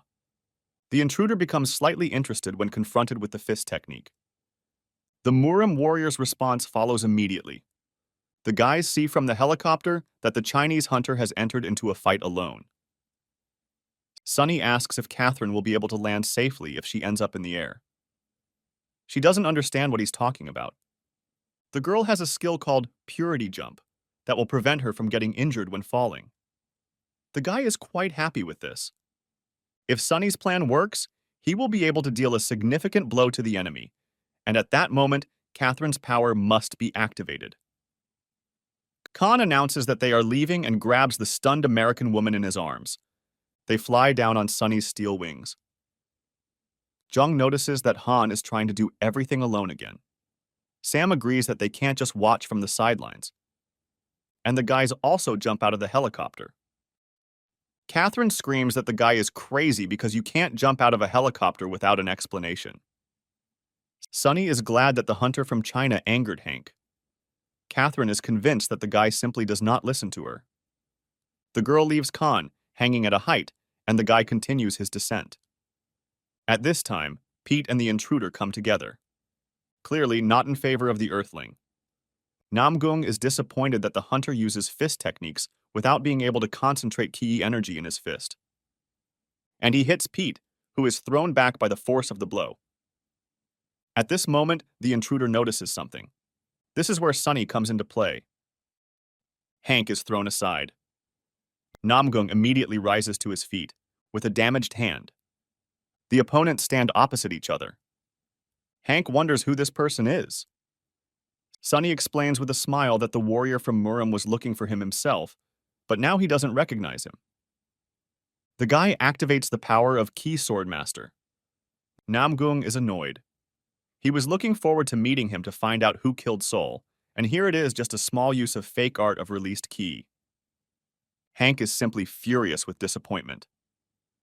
Sunny decides to attack first while the enemy is unarmed. However, the invader only appears to be unarmed. The direct clash is quite serious. The guy expected that he would have inflicted more damage on the enemy from the air. Sunny activates the skill Ashblood. The counterattack shield is damaged in one hit, so its reflective ability cannot be counted on. Hank comments on the enemy's healing, saying that he relies entirely on the techniques he learned in the Tower of Trials. Sunny activates the skill Lightning Ki Sword and strikes, which doesn't impress Namgung at all. Meanwhile, Sam and Chan arrive and attack the intruder from behind. But he repels their joint attack without even looking. At this moment, Catherine tries to use her flame suppression power, which simply does not activate. Hank Namgung stands on a lamppost and declares that the insignificant bugs have made him extremely angry. He intends to crush everyone here with an attack that cannot be repelled. Chan shouts for everyone to dodge. The White Crane sword presented the boy with a gift. She took his hand and said that she was introducing ordinary mana. But there was more going on than just the transfer of mana. In this way, a special connection is established. The administrator asked the guy how he felt. At first, Sunny simply felt a surge of mana. But then there was a feeling that the administrator was inside him. The girl is happy, which means Sunny will be able to apply this ability to his sword. She asked to conduct a trial training session after some time, so that she would not be punished for excessive interference from the administrator. A column of energy rises above the intruder. Hank raises his glowing sword. The window informs that the chi energy is released by enlightenment, not by force or skill, which is the first time this has happened in the earthly dimension. Sunny gains the achievement Unification of Body and Sword, and the increase in mana consumption from the Swordmaster key power is removed. The guy clarifies that the guys are all safe. Catherine saw with her own eyes how Sunny completely neutralized Namgung's most powerful attack with one chopping blow. Both opponents looked like monsters. The three hunters are simply in shock. Hank, his eyes shining, screams that he should have acted this way from the very beginning. Otherwise, he almost got disappointed. Since childhood, the more complex the sandcastle was, the more fun it was for him to destroy the structure. And Sunny is convinced that although all the invaders he met were strange and annoying, this specimen is a pure psychopath. The guy repels the attack, and then he asks the guys to move to a safe place because he will lose concentration if he is protecting them and not just thinking about the fight. Sam admits the guy is right. Just like the last test, there's nothing they can do to help. He promises to let the girl know if he sees an opportunity for an attack that has a chance of success. The guys move away, but ask the guy to be careful. The fight continues. The force of the impacts causes windows to fly out of buildings and cars to be thrown into the air. Flashes of energy cut through the sky over Tokyo, dealing collateral damage to surrounding buildings. The boys understand why Sunny asked them to move away. Katrin notices that Khan himself continues the duel on equal terms. Sam senses that Sunny is one step behind the intruder. The guy was confident that he could fight Hank by improving his chai skills. The administrator expressed the opinion that Hank's sword skills were at A rank, while Han's were at C rank. Without taking into account his skills, Hank Namgung is incredibly strong. The invader forces the opponent to kneel and immediately asks if he is exhausted yet. Sunny realizes that he has used too much stamina to recover, and if he spends more, it will affect the level of the fight. Catherine throws a bottle of potion to the guy, which Sunny catches with gratitude. But Hank immediately knocks it out of the guy's hands. The laughing invader drinks the potion himself. Catherine is shocked. Chan regrets not adding poison to the potion. Sunny looks shabby. Namgung laughs, saying that people always have something incomprehensible called hope, like suddenly I can somehow defeat the enemy. And when human hope dies, despair appears on the enemy's face. And seeing this despair is the greatest pleasure for Hank. However, contrary to his expectations, the fight continues. The invader is infuriated by the fact that, contrary to common sense, hope does not fade in the Earthling's gaze. With a powerful blow, he throws Sunny aside. He lies, imprinted in a pile of stones. But he still looks at her with an unbroken gaze. Hank grits his teeth and wants his opponent to taste despair. And he swings the glowing sword at the guy's face. Khan's eyes as a sensory organ are currently out of order. The restoration works on stamina, which has now reached its limit. Khan understands that with all his strength, he can only attack once. But it is impossible to attack without seeing anything. Catherine and Sam are running towards the guy as fast as they can. Sunny understands that if the guys get closer, they will simply die a miserable death. The Khan shouts that they must not come closer. Namgung rejoices, believing that hope did not disappear from his gaze because the boy's comrades were alive.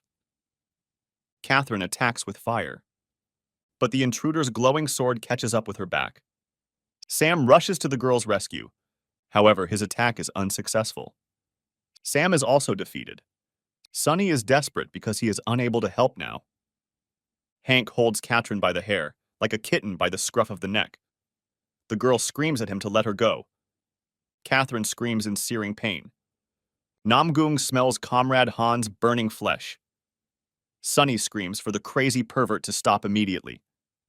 Hank continues to torment the girl and laughs at what a wonderful expression Sunny has on her face. Chan sneaks up and places ice shackles on the intruder.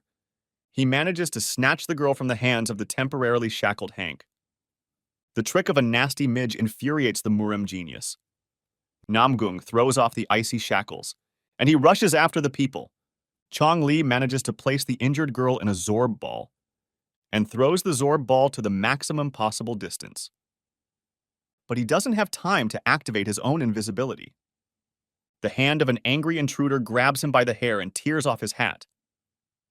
Hank hits Chan with his glowing sword. Sunny begins to indulge in evil pity, saying that he is as helpless as he was 7 years ago, and again cannot protect anyone. Here, tens of thousands of rats with glowing red eyes begin to flock from everywhere. Sensing the approach of disaster, they run to the surface from every crack in order to survive. Then Sunny makes the only attack he has left, and rat corpses start to litter the area. The guy restores his stamina by absorbing souls. Namgung at the same time cuts off Sam's right arm. Sunny screams that Hank is a crazy Murim bastard. You have to know your limits. He waves his severed hand, saying that he doesn't want to know when to stop because he likes Khan's funny reaction. Don't underestimate China's resilience. Pete activates Dash and slams into the invader. Fire suppression is activated, blocking Hank's flaming sword and swordplay for 10 minutes. Pete screams that he, the Chinese hero, is still alive. He delivered flame to Catherine Bennett, but is now taking his leave. Hank grabs his sword as usual, but the window reminds him of the skill block. The invader is furious that the midges are swarming in front of him until the very end. Namgung turns on his power, Battle of the Strongest. A dual zone is formed around him and Sunny. No one will be able to approach them within a radius of 30 meters. The intruder looks forward to using his fist techniques now that fencing is blocked. After all, a blind opponent won't be able to oppose him anyway. And Sunny listens to his feelings, trying to remember from what moment he began to feel the growth of the spiritual eye. He believed it was a skill that allowed him to see beyond the line of sight. However, now he sees not only the wall within a radius of 30 meters, but also every blade of grass and pebble in this area. It turns out he simply never used the spiritual eye skill properly before. It feels like his third eye has opened. The window reports the realization of the true nature of the spiritual eye, which is upgraded to Class B. The Sixth Sense skill also increases from C+ to B, as does the Demon Slayer skill, and Ashblood becomes B+. Hank doesn't expect to get any pushback, and Sunny feels like he can now fight on equal terms while Namgung is weakened by Catherine's power. The invader is simply in shock. With every step and lunge, the enemy's movements become more precise and clear. Sunny activates the C+ class skill Shadow Walk, increasing her speed by 30%, and also activates Wind's Grace for the 7th time, increasing all speed by 70%, and adds instant acceleration to it. When the C+ class Frantic Swordplay skill is activated, attack speed increases by 20%. The guy is taking a big risk and he realizes it, because even using all the possibilities of his arsenal, he can hardly fight on almost equal terms. At the same time, Sunny's stamina will soon be at 0 again, while the enemy's blocked abilities will be restored after 10 minutes. There is an urgent need to change the course of close combat with a sudden variable. Han throws his sword at Hank. He laughs maliciously at his opponent's stupid decision, and immediately rushes towards him with his fist at the ready. The guy takes a more than hefty blow, but he was able to get close to the invader and activates the Steel Blood Sword, which enters the body of Namgung, who did not expect a trick, almost up to the hilt. The Murim warrior is pierced like a butterfly with a pin.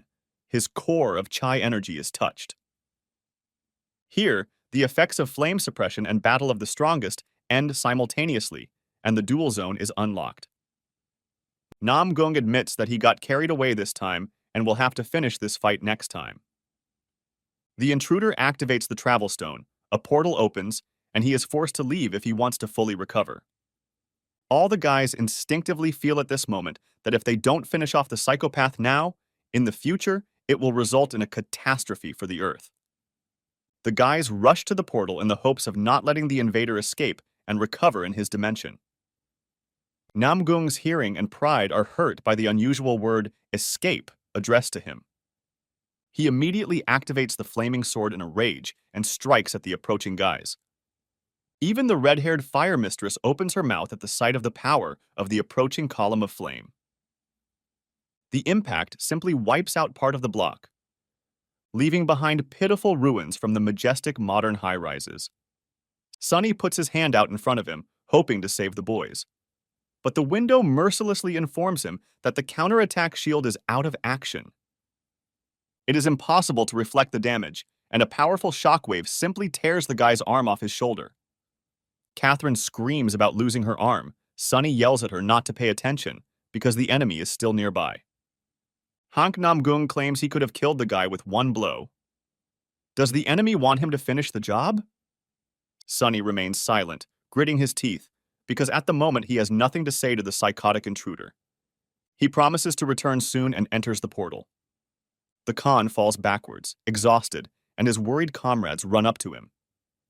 In the Murim dimension, servants rush to meet the young master. Namgung, covered in blood, leans on his knee and screams for a doctor. Now Hank is determined to plunge Sunny Khan into despair at any cost. The guy opens his eyes in a hospital near Tokyo. In front of him is a worried Arena, who explains that he can't make any sudden movements yet. The president of the Japanese Association is saddened by how badly Sunny was hurt. The girl doesn't know how to thank the guy for his enormous sacrifice. Han activates the Ashblood skill. His arm instantly regenerates, and he assures the astonished president that he is completely fine. Sunny decides to visit the guys. Next to him is Katherine's room, but the guy comes in to ask about her health at a completely inappropriate moment. A battered Chong Li is hobbling along in the corridor, complaining about his bitter fate. Chan immediately asks what's wrong with Sunny's face. He explains that he came to make sure Catherine Bennett was okay. However, Han did not find Sam in the room. Zhang also did not see his friend, but he believes that he is clearly in a depressed state. Sam lost his right arm.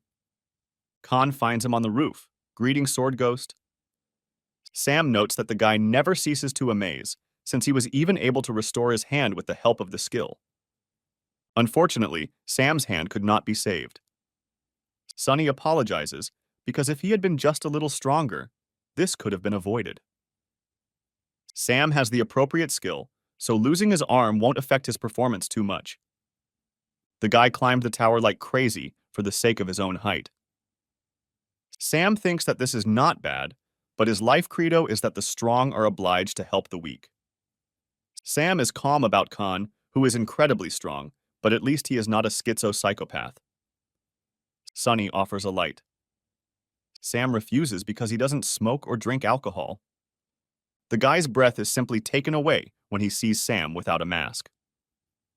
The Japan Hunters Association ceremoniously captures the heroes. News channels are interviewing. Sunny gives Catherine a pendant, which she really likes. The guys say goodbye. The grateful Japanese even improve the design of the red tailcoat. All the equipment is shiny, which is not surprising, because they prevented a real catastrophe that threatened the country. 3 days on Earth were pure chaos, and becoming a famous person was not in the guy's plans. But the Japan Hunters Association filmed the fight from a helicopter, and the video is circulating all over the internet. Viewers in their comments nicknamed the guy the Sword Ghost, praising his unrivaled skill. Sunny also thinks that behind Sam's mask is the strongest of the 30 S-rank hunters. The Lightning Emperor, a hero of Korea who cleared portals with incredible speed. Sam left his business card and asked to contact at any time with any questions. When a window announces his impending return to the tower, Sunny is determined to become stronger to truly live up to his nickname as the Sword Ghost. Han learned lessons from the fight with Namgung. First of all, he lacks stamina. The skill Ashblood is very effective, but only if you have enough stamina. Sunny learns endurance skills at the store, but decides not to bother with shopping doubts and simply buys the entire selection. For 15,000, Automatic Stamina Recovery Class D, Moonlight Absorption Class E for 10,000 points. Also purchased E-Grade Sunlight Absorption for 10,000, C-Grade Excessive Growth for 20,000, and C-Grade Call of Blood for 20,000 points. Having acquired recovery skills, the guy moves on to synthesizing them, combining the most compatible ones. By absorbing E-class sunlight and moonlight, the C-class photosynthesis skill is synthesized, which allows one to absorb mana through light. Next, Han synthesizes photosynthesis with Call of Blood Class C, creating the skill Blood Contract Class C, which allows one to extract mana and strength from blood. Sunny once again buys the skill Call of Blood from the store for 20,000 and synthesizes it with Blood Contract. This time, the skill Bloodseeker Class B is created, with which mana, stamina, and strength are extracted from blood, allowing one to control the blood of the living. The guy decides to test what it means to control blood and cuts his hand. He can literally give blood any shape. And to extract blood, you don't even need to make cuts. The guy then proceeds to improve the skill Eye of Truth, synthesizing on its basis the skill Eye of the Fire Dragon of Class A+. Now you can see the invisible, see information through the eyes of a dragon, and determine the lies of your interlocutor. Sunny immediately activates the eye. It turns out that the old tailcoat of the vampire count is capable of creating a bloody shield using blood or stamina. And if you fill the speed boots with mana, the acceleration period will be longer. Sunny simply could not see these phrases before, not having the necessary skill for this. He looks at the bloody sky demon blade. He must reach the flame sword stage and activate the blood energy effect to the maximum. In this case, the true ability of this blade will be unlocked. It was with the flaming sword that Namgung destroyed the Tokyo area. That is, the true ability of the blade can only be awakened by those who wield the flaming sword. Sunny decides to continue climbing the tower and enters the 11th floor with the mental test theme, which is given 7 days to complete. You must pass through 7 gates within the allotted time. As a reward, you are promised an antique S-Class inspection mirror. Sunny finds himself in a room where he is greeted in the Temple of Verification by the priest Johann, who stands on one leg and looks more like Tarzan. The test of the god of testing awaits the one who enters. But Sunny is not familiar with the rules of the tests of the 7 supreme gods of Ares. The priest is forced to explain that there is a test of body, faith, and spirit. It starts with the body, and the tests end with mentality tests. Beyond the gates of each room, a high priest awaits the challenger, who must either be convinced or killed in order to advance to the next room. The priest declares that it is time to begin the first test and rushes at the guy. Sunny activates the Bloodseeker skill and directs blood from his finger into the opponent's forehead, which turns out to be completely knocked out.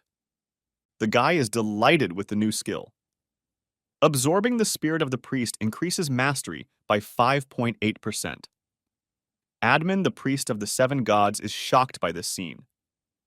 Admin, hero of the destroyed world, praises the interesting spectacle. Admin, Godslayer, swordsman, approves of the inhuman cruelty. Admin, Divinity Seeker, asks not to worry, the test is going flawlessly. Judging by the nicknames of the admins, it is clear why they are attracted to this test. Lord Steelblood is shocked, and White Crane's sword is upset that she didn't know about the test in advance. Khan has no idea how to contact the admins. The priest is found to have an item, the Divine Mirror of the High Priest C+, which is capable of creating a divine shield once. The dragon's eye sees the end of the description phrase, which states that the power of the god of verification in this mirror can motivate the owner to prove his destiny. Sunny doesn't understand the murky part of the description about the user's fate, but considers the mirror to be just a disposable shield. He enters through the next door. There in the hall sits the priestess Jane, who is surprised at how quickly the adventurer made his way to her, and believes that the days of the priest Johann are already numbered. The priestess instantly jumps up and throws the chair she was sitting on at the guy. Sunny concludes that since the priestess starts with violence, there will indeed be a body check. Jane agrees and immediately attacks the guy. Sunny dodges the priestess's sword. The guy activates the powers of Key Sword Master and the skill Lightning Key Sword. Jane's expression is one of extreme surprise. The priestess is puzzled as to how an ordinary adventurer could master a complete aura. And Han doesn't understand that if Jane uses Chai energy, then what should stop her opponent from doing the same? The priestess calls ki energy a divine power bestowed by the god of testing upon his priests. The fight continues. The guy notes that Johann said that the priest doesn't have to be killed to go further. Did he convince Jane to let him through, and how many gates are left? The priestess states that this is only possible if the boy fights like a god. Sunny seems too relaxed to her, as if he has already won, and she will answer only after the victory. The guy activates instant acceleration and simply knocks the sword out of the priestess's hands, saying that he has won. Jane is extremely indignant. The guy now asks to tell how the verification process is going. Instead of answering, the priestess asks if Sunny intends to take her by force. Admin hero of the destroyed world waits for an answer. Lord of Steel Blood watches with narrowed eyes. White Crane Sword is troubled by the unexpected question. Sunny states that she is not into such nastiness. Jane chuckles with relief. Lord Steelblood agrees with Jane. The Steel Crane Sword is entrusted to Sunny. Admin Divinity Seeker watches with interest. The first 4 gates are for testing the body, then 2 gates are for testing the spirit, and the 7th gate is for testing the mentality. The priestess suggests considering surrender before entering the 7th gate, because no one had ever passed through the 7th gate before. Those who entered either went mad or bled profusely. The Eye of the Fire Dragon confirms that the priestess is not lying. For the first time in her long years as a priestess, Jane enjoyed fighting. She is not afraid of death, and there is no other way to go further. She will simply find herself next to her god. Sunny decides not to delay, because he would feel even more disgusting.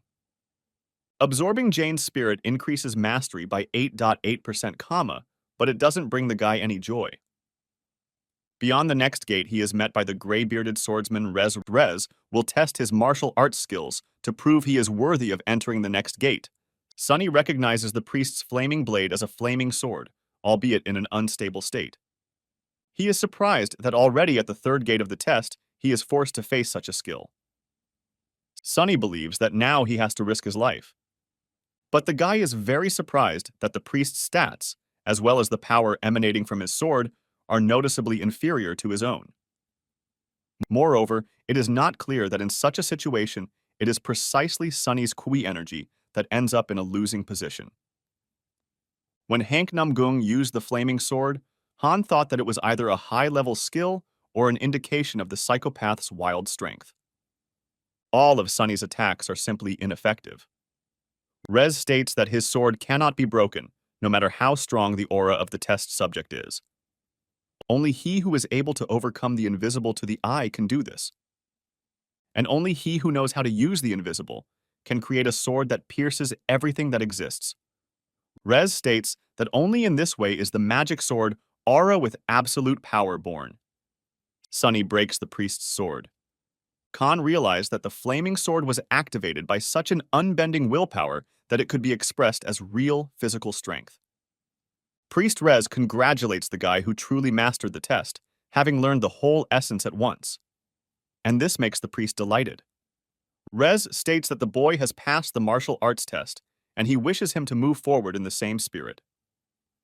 Sunny promises that the priest will not feel pain, and immediately cuts off his head with one blow.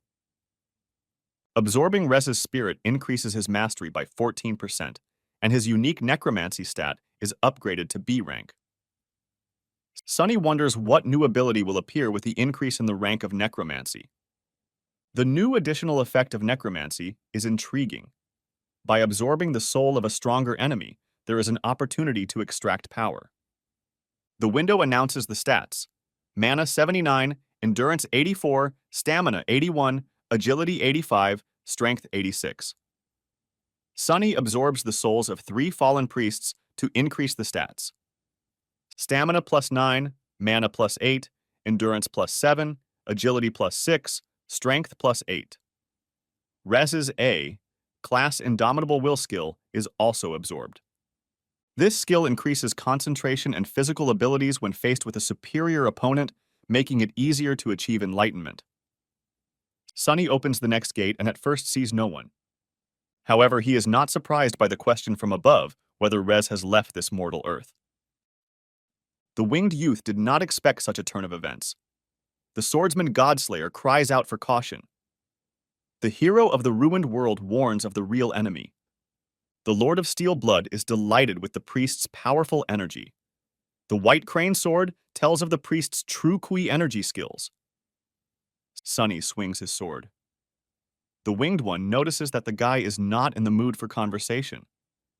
Therefore, it is necessary to proceed to testing the fourth gate. The priest says that his name is Chiron, a candidate for the apostle of the god of testing, and now he will check the body of the candidate. The window reports a collision with a strong enemy and the activation of the skill Indomitable Will. Han feels the enormous power of Chiron's energy. A glowing crystal appears in the priest's hand, with which he attacks Sunny. Rays of light reflect off the mirrors in the hall, greatly irritating Khan, who activates the Dragon's Eye.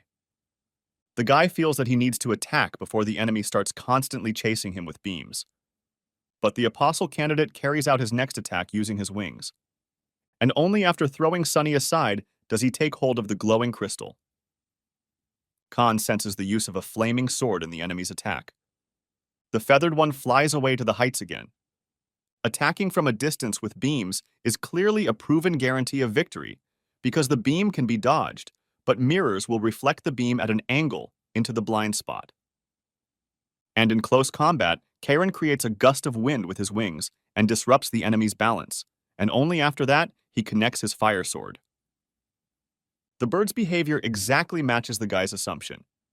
The diagram is just not very clear, but on the fly, it is not very easy to figure out the placement of mirrors around the hall.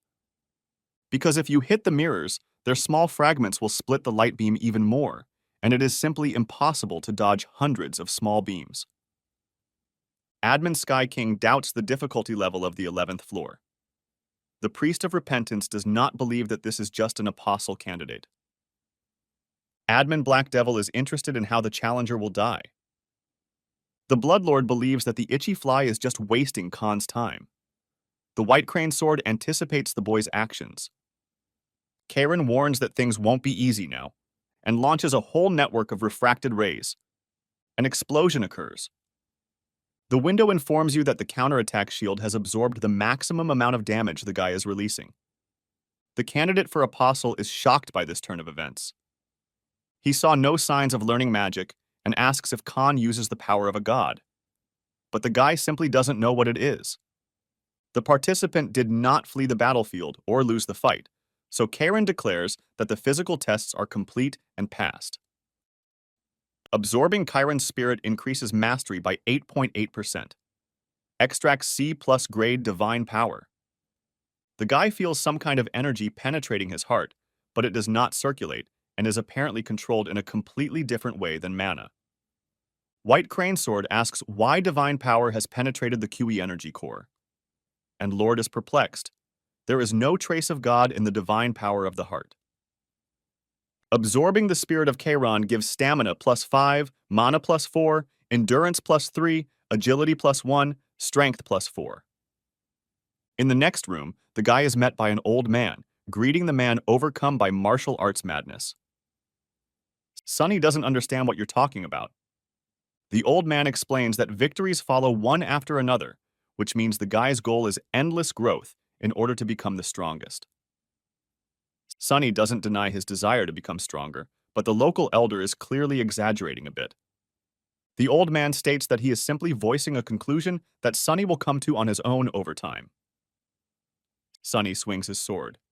At that very moment, the old man is already standing on the guy's head and broadcasts from there that these gates test faith, not the body, so there is no need to get excited. The old man's chaotic, unpredictable movements are simply beyond imagination. Sunny realizes with horror that the old man has penetrated his mind. The boy feels like his body is weakening, and old hands are reaching out from all sides, trying to grab his arms and legs. It's as if he's covered in a multitude of these old hands. And above him towers the huge head of an old man, opening his bottomless mouth as if wanting to swallow the guy whole. Which is what happens next. The old man notices that this is what this taste is like. The next moment, a confused Sunny, sword in hand, is again standing in the hall not far from the old man. The old man reports that the guy has passed the fifth gate, and he can head to the next one. Sunny clarifies that the fifth gate begins with the contemplation of mental images, but only participants with an unwavering will can look into their world of images. And the old man feels this unshakable will in the guy, as well as the desire to kill anyone in order to become stronger. The old man suggests that the boy kill him too if he wants. Then he won't have to wallow in senile dementia, but can immediately find himself in God's arms. Sunny refuses to kill Grandpa. Grandpa asks why. Khan doesn't understand why he's asking about the obvious. Grandfather said that the test was passed, so there's no reason to kill him. The old man sends the boy on and wants him to pass all the upcoming tests. Beyond the sixth gate, Sunny finds himself in pitch darkness. A female voice seemed to whisper a greeting in his ear. The guy swings his sword again, already realizing the futility of his undertaking. A female voice confirms his fears that he has already entered the world of mental images, because the priest Kinnear planted a special seed so that the boy could enter here. Sunny understands at what point the old man could have managed to pull this off. The priestess purrs so that he doesn't worry. She will look after his physical shell. But her promises don't make me feel any calmer. The priestess is outraged by human rudeness. After all, she could have simply pierced the guy's neck. Sunny wonders how he will be tested for his faith. The priestess giggles, as if to say, "Why such politeness all of a sudden?" But he explains that the guy is now in the space of his own mental images. As soon as he sees them, the sixth gate will be left behind. The world of mental images is similar to the darkness that occurs when you close your eyes. Sunny clarifies that one must see the very essence of this world, which is actually empty. The priestess of the god of testing, Eileen, announces the beginning of the sixth test. And with these words, Sunny begins to fall into the abyss. But there is still a bottom, because the fall is noticeable. The priestess asks not to be surprised, because the pain is like real pain. A solution must be found. Otherwise, the guy will simply drown without water around. Sunny activates the power of tranquil mind, which greatly surprises the priestess. This power prevents him from losing his composure and weakens the restrictions of mental images. Without panic, Han calmly holds his breath. But he is very alarmed by the tingling sensation he feels in his fingertips. The priestess is impressed by the guy's willpower. She didn't expect him to be able to move and break free from the bonds of mental images. This speaks of the guy's ability to defend himself on a subconscious level. The priestess decides to keep it a secret that the guy freed his hand and swung his sword, almost cutting off her head. Sunny is slowly starting to feel her body. Eileen claims that it is impossible to feel anything in the world of mental images. She does not understand how he regained control of his body in just 2 hours, while Sunny was completely sure that only a minute had passed since he entered. The priestess explains that in reality, time is much faster than in the world of mental images. Sunny is in a panic. Dying from a fine for failing the test is not in his plans. The guy activates the eye of the fire dragon, and he sees himself in a sea of blood. Eileen screams, "What nonsense is this? And how could the world of mental images open up to the applicant?" Sunny activates Steel Wings. Eileen wonders if Khan is human and why steel wings appear on his back. The guy rushes upward. The world of mental images that opens up to his gaze looks alarming and ominous. Sunny touches one of the swords flying around with his hand. An explosion occurs. The priestess screams, "Why does her world look like this?" The white crane sword is glad that Khan has woken up. The Lord sighs with relief that he has come to his senses. Admin hero of the destroyed world is surprised that the guy woke up faster than he thought. Khan wonders how what happened is connected to faith at all. Eileen explains that testing faith means a way of recognizing one's own nature. But people do not understand what they believe. The boy had to face the images created by faith, actions, and thinking. And in his world of mental images, the priestess read the desire to overcome the miserable past and become stronger without losing her humanity. The guy's desires are extremely simple, but it is not known whether he will be able to follow them. Nevertheless, Eileen wishes good luck to the adventurer, who does not look like a human. The system reports that Sunny has reached the seventh gate, and also that the god of verification is watching over the applicant. The guy involuntarily recalls the words of the priestess of the second gate, saying that no one has ever passed through the seventh gate. But Sunny does not intend to join the general list of candidates who failed the screening. However, suddenly the guy experiences a strange sensation, reminiscent of drowsiness. It seems as if Khan has found himself in an insurmountable situation. His body seems to turn to stone and refuses to fight for survival. But Sunny convinces himself that he is simply seeing a strange eye hanging in the sky that has nothing to do with God. Never again in his life would he freeze in a state of panic and helplessly watch what is happening. So the guy swings his sword with all his might, and he thrusts it into his palm, activating the ash blood, which reduced all types of pain by 17%. The guy doesn't want to stand there like a pathetic little bug any longer and wait to be trampled. Now he lives to break through any challenges he faces. Sunny becomes confident that this location was created precisely according to this principle. Khan is not completely confident in his success in cutting the pupil hanging in the sky, but if there is a minimal chance, and if the guy can move forward at least one more step, then Sunny will definitely land his blow, which is what the guy does. The window informs that the god of testing values the strength of spirit that he has not seen for a long time, and commands him to prove himself. The god of testing remembers the candidate, therefore he announces the beginning of the test of the seventh gate. After the system's start message, the celestial eye disappears, and Sunny remains on the bridge. A black mirror appears in front of him, in which the guy sees a reflection that looks very similar to himself. You need to establish contact with the future version of yourself and start synchronizing. The guy touches the surface of the mirror. The system reports the start of a mentality check and an increase in the speed of assimilation with the reflection in the mirror. Then the reflection opens its mouth and literally swallows Sunny. It is necessary to prove that the guy's beliefs will remain unchanged in the future. The guy falls into the hall of the first gate. There, the still-alive priest Johann is mournfully crying in search of his missing mirror. Streaks of light appear around Sunny, and he is transported to a place that looks a lot like South Korea on Christmas Eve. Hanging in the air, the guy sees a version of himself on the street, turning into an alley. The version cuts his hand with a sword, and he floods the crowd walking near the tree with his blood, killing the people whom the drops touch. Sunny can't believe his eyes. Only crazy bastards do that. The window reports, the assimilation rate with the mirror version increases to 10%. It feels like the guy's flesh is being ripped off in chunks while he's still alive. At the same time, Khan is overwhelmed by a terrible mixture of anger, madness, and guilt.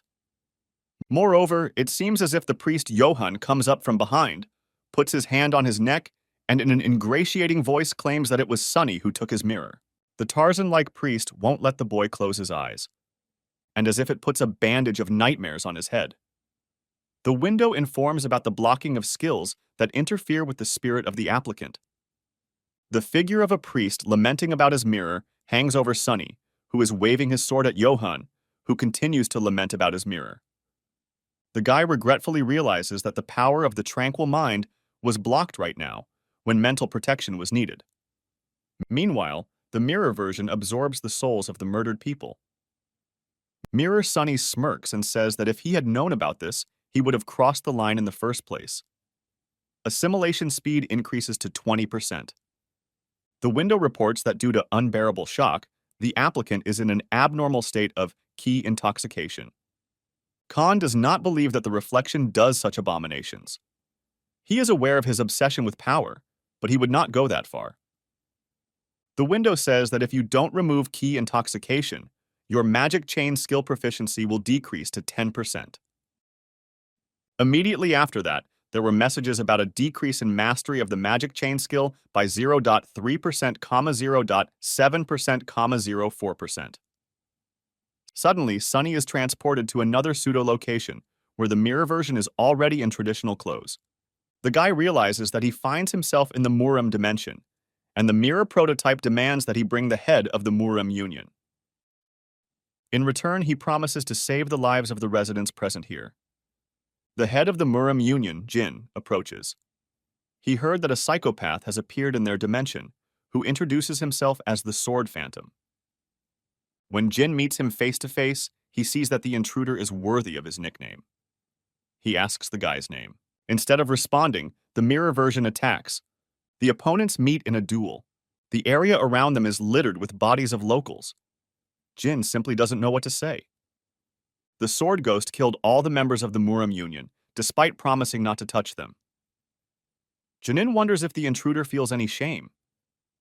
The ghost is not ashamed at all, because the surrounding non-entities are simply his combat resource, and moreover, of no value. He simply cuts off the head of the Muram Union without even looking back. The window states a forced increase in the speed of assimilation with the reflection of the mirror to 30%. The locations in the mirror have changed many times. The mirror prototype has killed thousands of enemies and has become a madman who is only interested in his own growth. No pleas for mercy for the collateral victims moved him. The monster never lost and had absolutely no pity. The window reports a forced increase in the assimilation speed with reflection up to 50%. At this moment, Sunny, in the nightmare blindfold, feels what the mirror prototype experiences. And he understands how much pleasure he gets from killing for the purpose of growth. A powerful bolt of lightning strikes the Hunters Association building. Sam kicks down the door and Lika's figure looms behind him. Sam wonders if Sunny expects to get away with it after all the atrocities he's committed. The mirror version of Han silently drags the unconscious Chong-Li. A saddened Lika asks why Sunny is doing this. The girl, in tears that mix with the rain, screams, "Why kill innocent, simple people to become stronger?" Sunny Mirror doesn't understand why he needs to ask about obvious things. After all, he kills people who are just raw material for his growth. Sam reminds of his ability to control lightning, and he advises Mirror to prepare for death in such weather. Sam charges forward, wanting the demonic spawn dead. Mirror laughs and states that when he was just Sunny Khan, he would have definitely taken the threat of the Lightning Emperor into account. The prototype raises his flaming sword, ready to cut Sam in half. Filled with horror and sadness, Lika begs Mirror to stop and come to his senses. Sunny feels that the mad personality is capable of absorbing him, and even 50% assimilation can destroy the brain. The window reports assimilation inside the mirror by 60% and a decrease in the magic chain by 0.1%, 0.5%, 0.2%. The assimilation rate increases to 70%. Sunny can no longer bear the psychological shock. The guy falls, unable to even determine whether it hurts or feels good. Here, Khan remembers how the pseudo-Tarzan whispered in his ear accusations of stealing his mirror. Sunny remembers that he actually took the mirror of the priest of the first gate. He takes out an item from his inventory. Activating the divine mirror of the high priest surrounds you with a divine shield that dispels mental clouding at all levels. The system reports the cancellation of the anomalous status, spiritual instability. Echoes of the former Khan are visible in the mirror. Two faces, the current guy and the monster from the mirror reflection, appear through each other. As if from the monster's guise, a normal Sunny breaks into the light, tearing the monster's shell in half. Sunny Khan screams that he will not allow himself to be consumed. The system reports that Steel Spirit has been achieved, and stamina has been increased by 1. The window reads, Khan has proven that his beliefs remain unchanged, and reports the completion of the mentality check. The Lord is relieved. The White Crane Sword is glad that the condition has stabilized. The hero of the destroyed world laughs at the guy's method. The god of testing is satisfied with the result of the test and wishes to personally see the candidate, who is forcibly called to the Holy Land. Sunny is in shock, not understanding what the Holy Land and forced conscription are. But he feels like he is being transported somewhere. The window says the god of inspection has temporarily taken over by using divine power in the tower. Admins will not be able to observe. The Tower of Trials allows you to summon a challenger if his personal safety is ensured. The system reports the entrance to the sacred abode of the god of verification. The guy seems to be standing in the heavenly void. Light descends from above, which, as it approaches, transforms into a humanoid figure. The god of verification communicates through system messages, like the Tower of Trials. He asks who the young man is. God senses divine power in Khan, but asks him not to stare at him, as the guy won't be able to see anything except foggy outlines now. When the god of Trials meets in person, he sees the heterogeneity of the challenger. He asks if Khan is a pseudo-deity created by the tower. Sunny doesn't know what that means. God explains that it's what admins are called. They gain quasi-divine status by making a contract with the tower. Khan is just a participant. God sees that he is different from other pseudo-deities because he has his own divine power. The god of verification had not been interested in the tower for a long time, in which many interesting things had already happened. He asks if Khan understands the impossibility of creating the real by the power of a pseudo-divine. Khan is an apostle of a pseudo-divinity, but he created the real thing. To Sunny, it sounds like he did something great. But in reality, he killed Chiron and accidentally gained divine power, which turns out to be important. God is surprised, believing that Khan extracted the divinity by removing traces of the god in the extraction process, because he knew everything. But the god understands from the applicant's face that he has no idea what divine power is. Khan repeats that he acquired it by accident. Even the admins, the counterfeits of God made by the tower, would have achieved this only from the divine power that God gives to his future apostle. God senses the cause and effect relationship, even if Khan extracted Chiron's divine power unconsciously. But how did Khan absorb the power without a trace of God? It is clear to the god of testing that the Tower of Trials has high expectations for Sunny. God made a mistake. He sees the tower's anger and realizes that this information should not have been disclosed.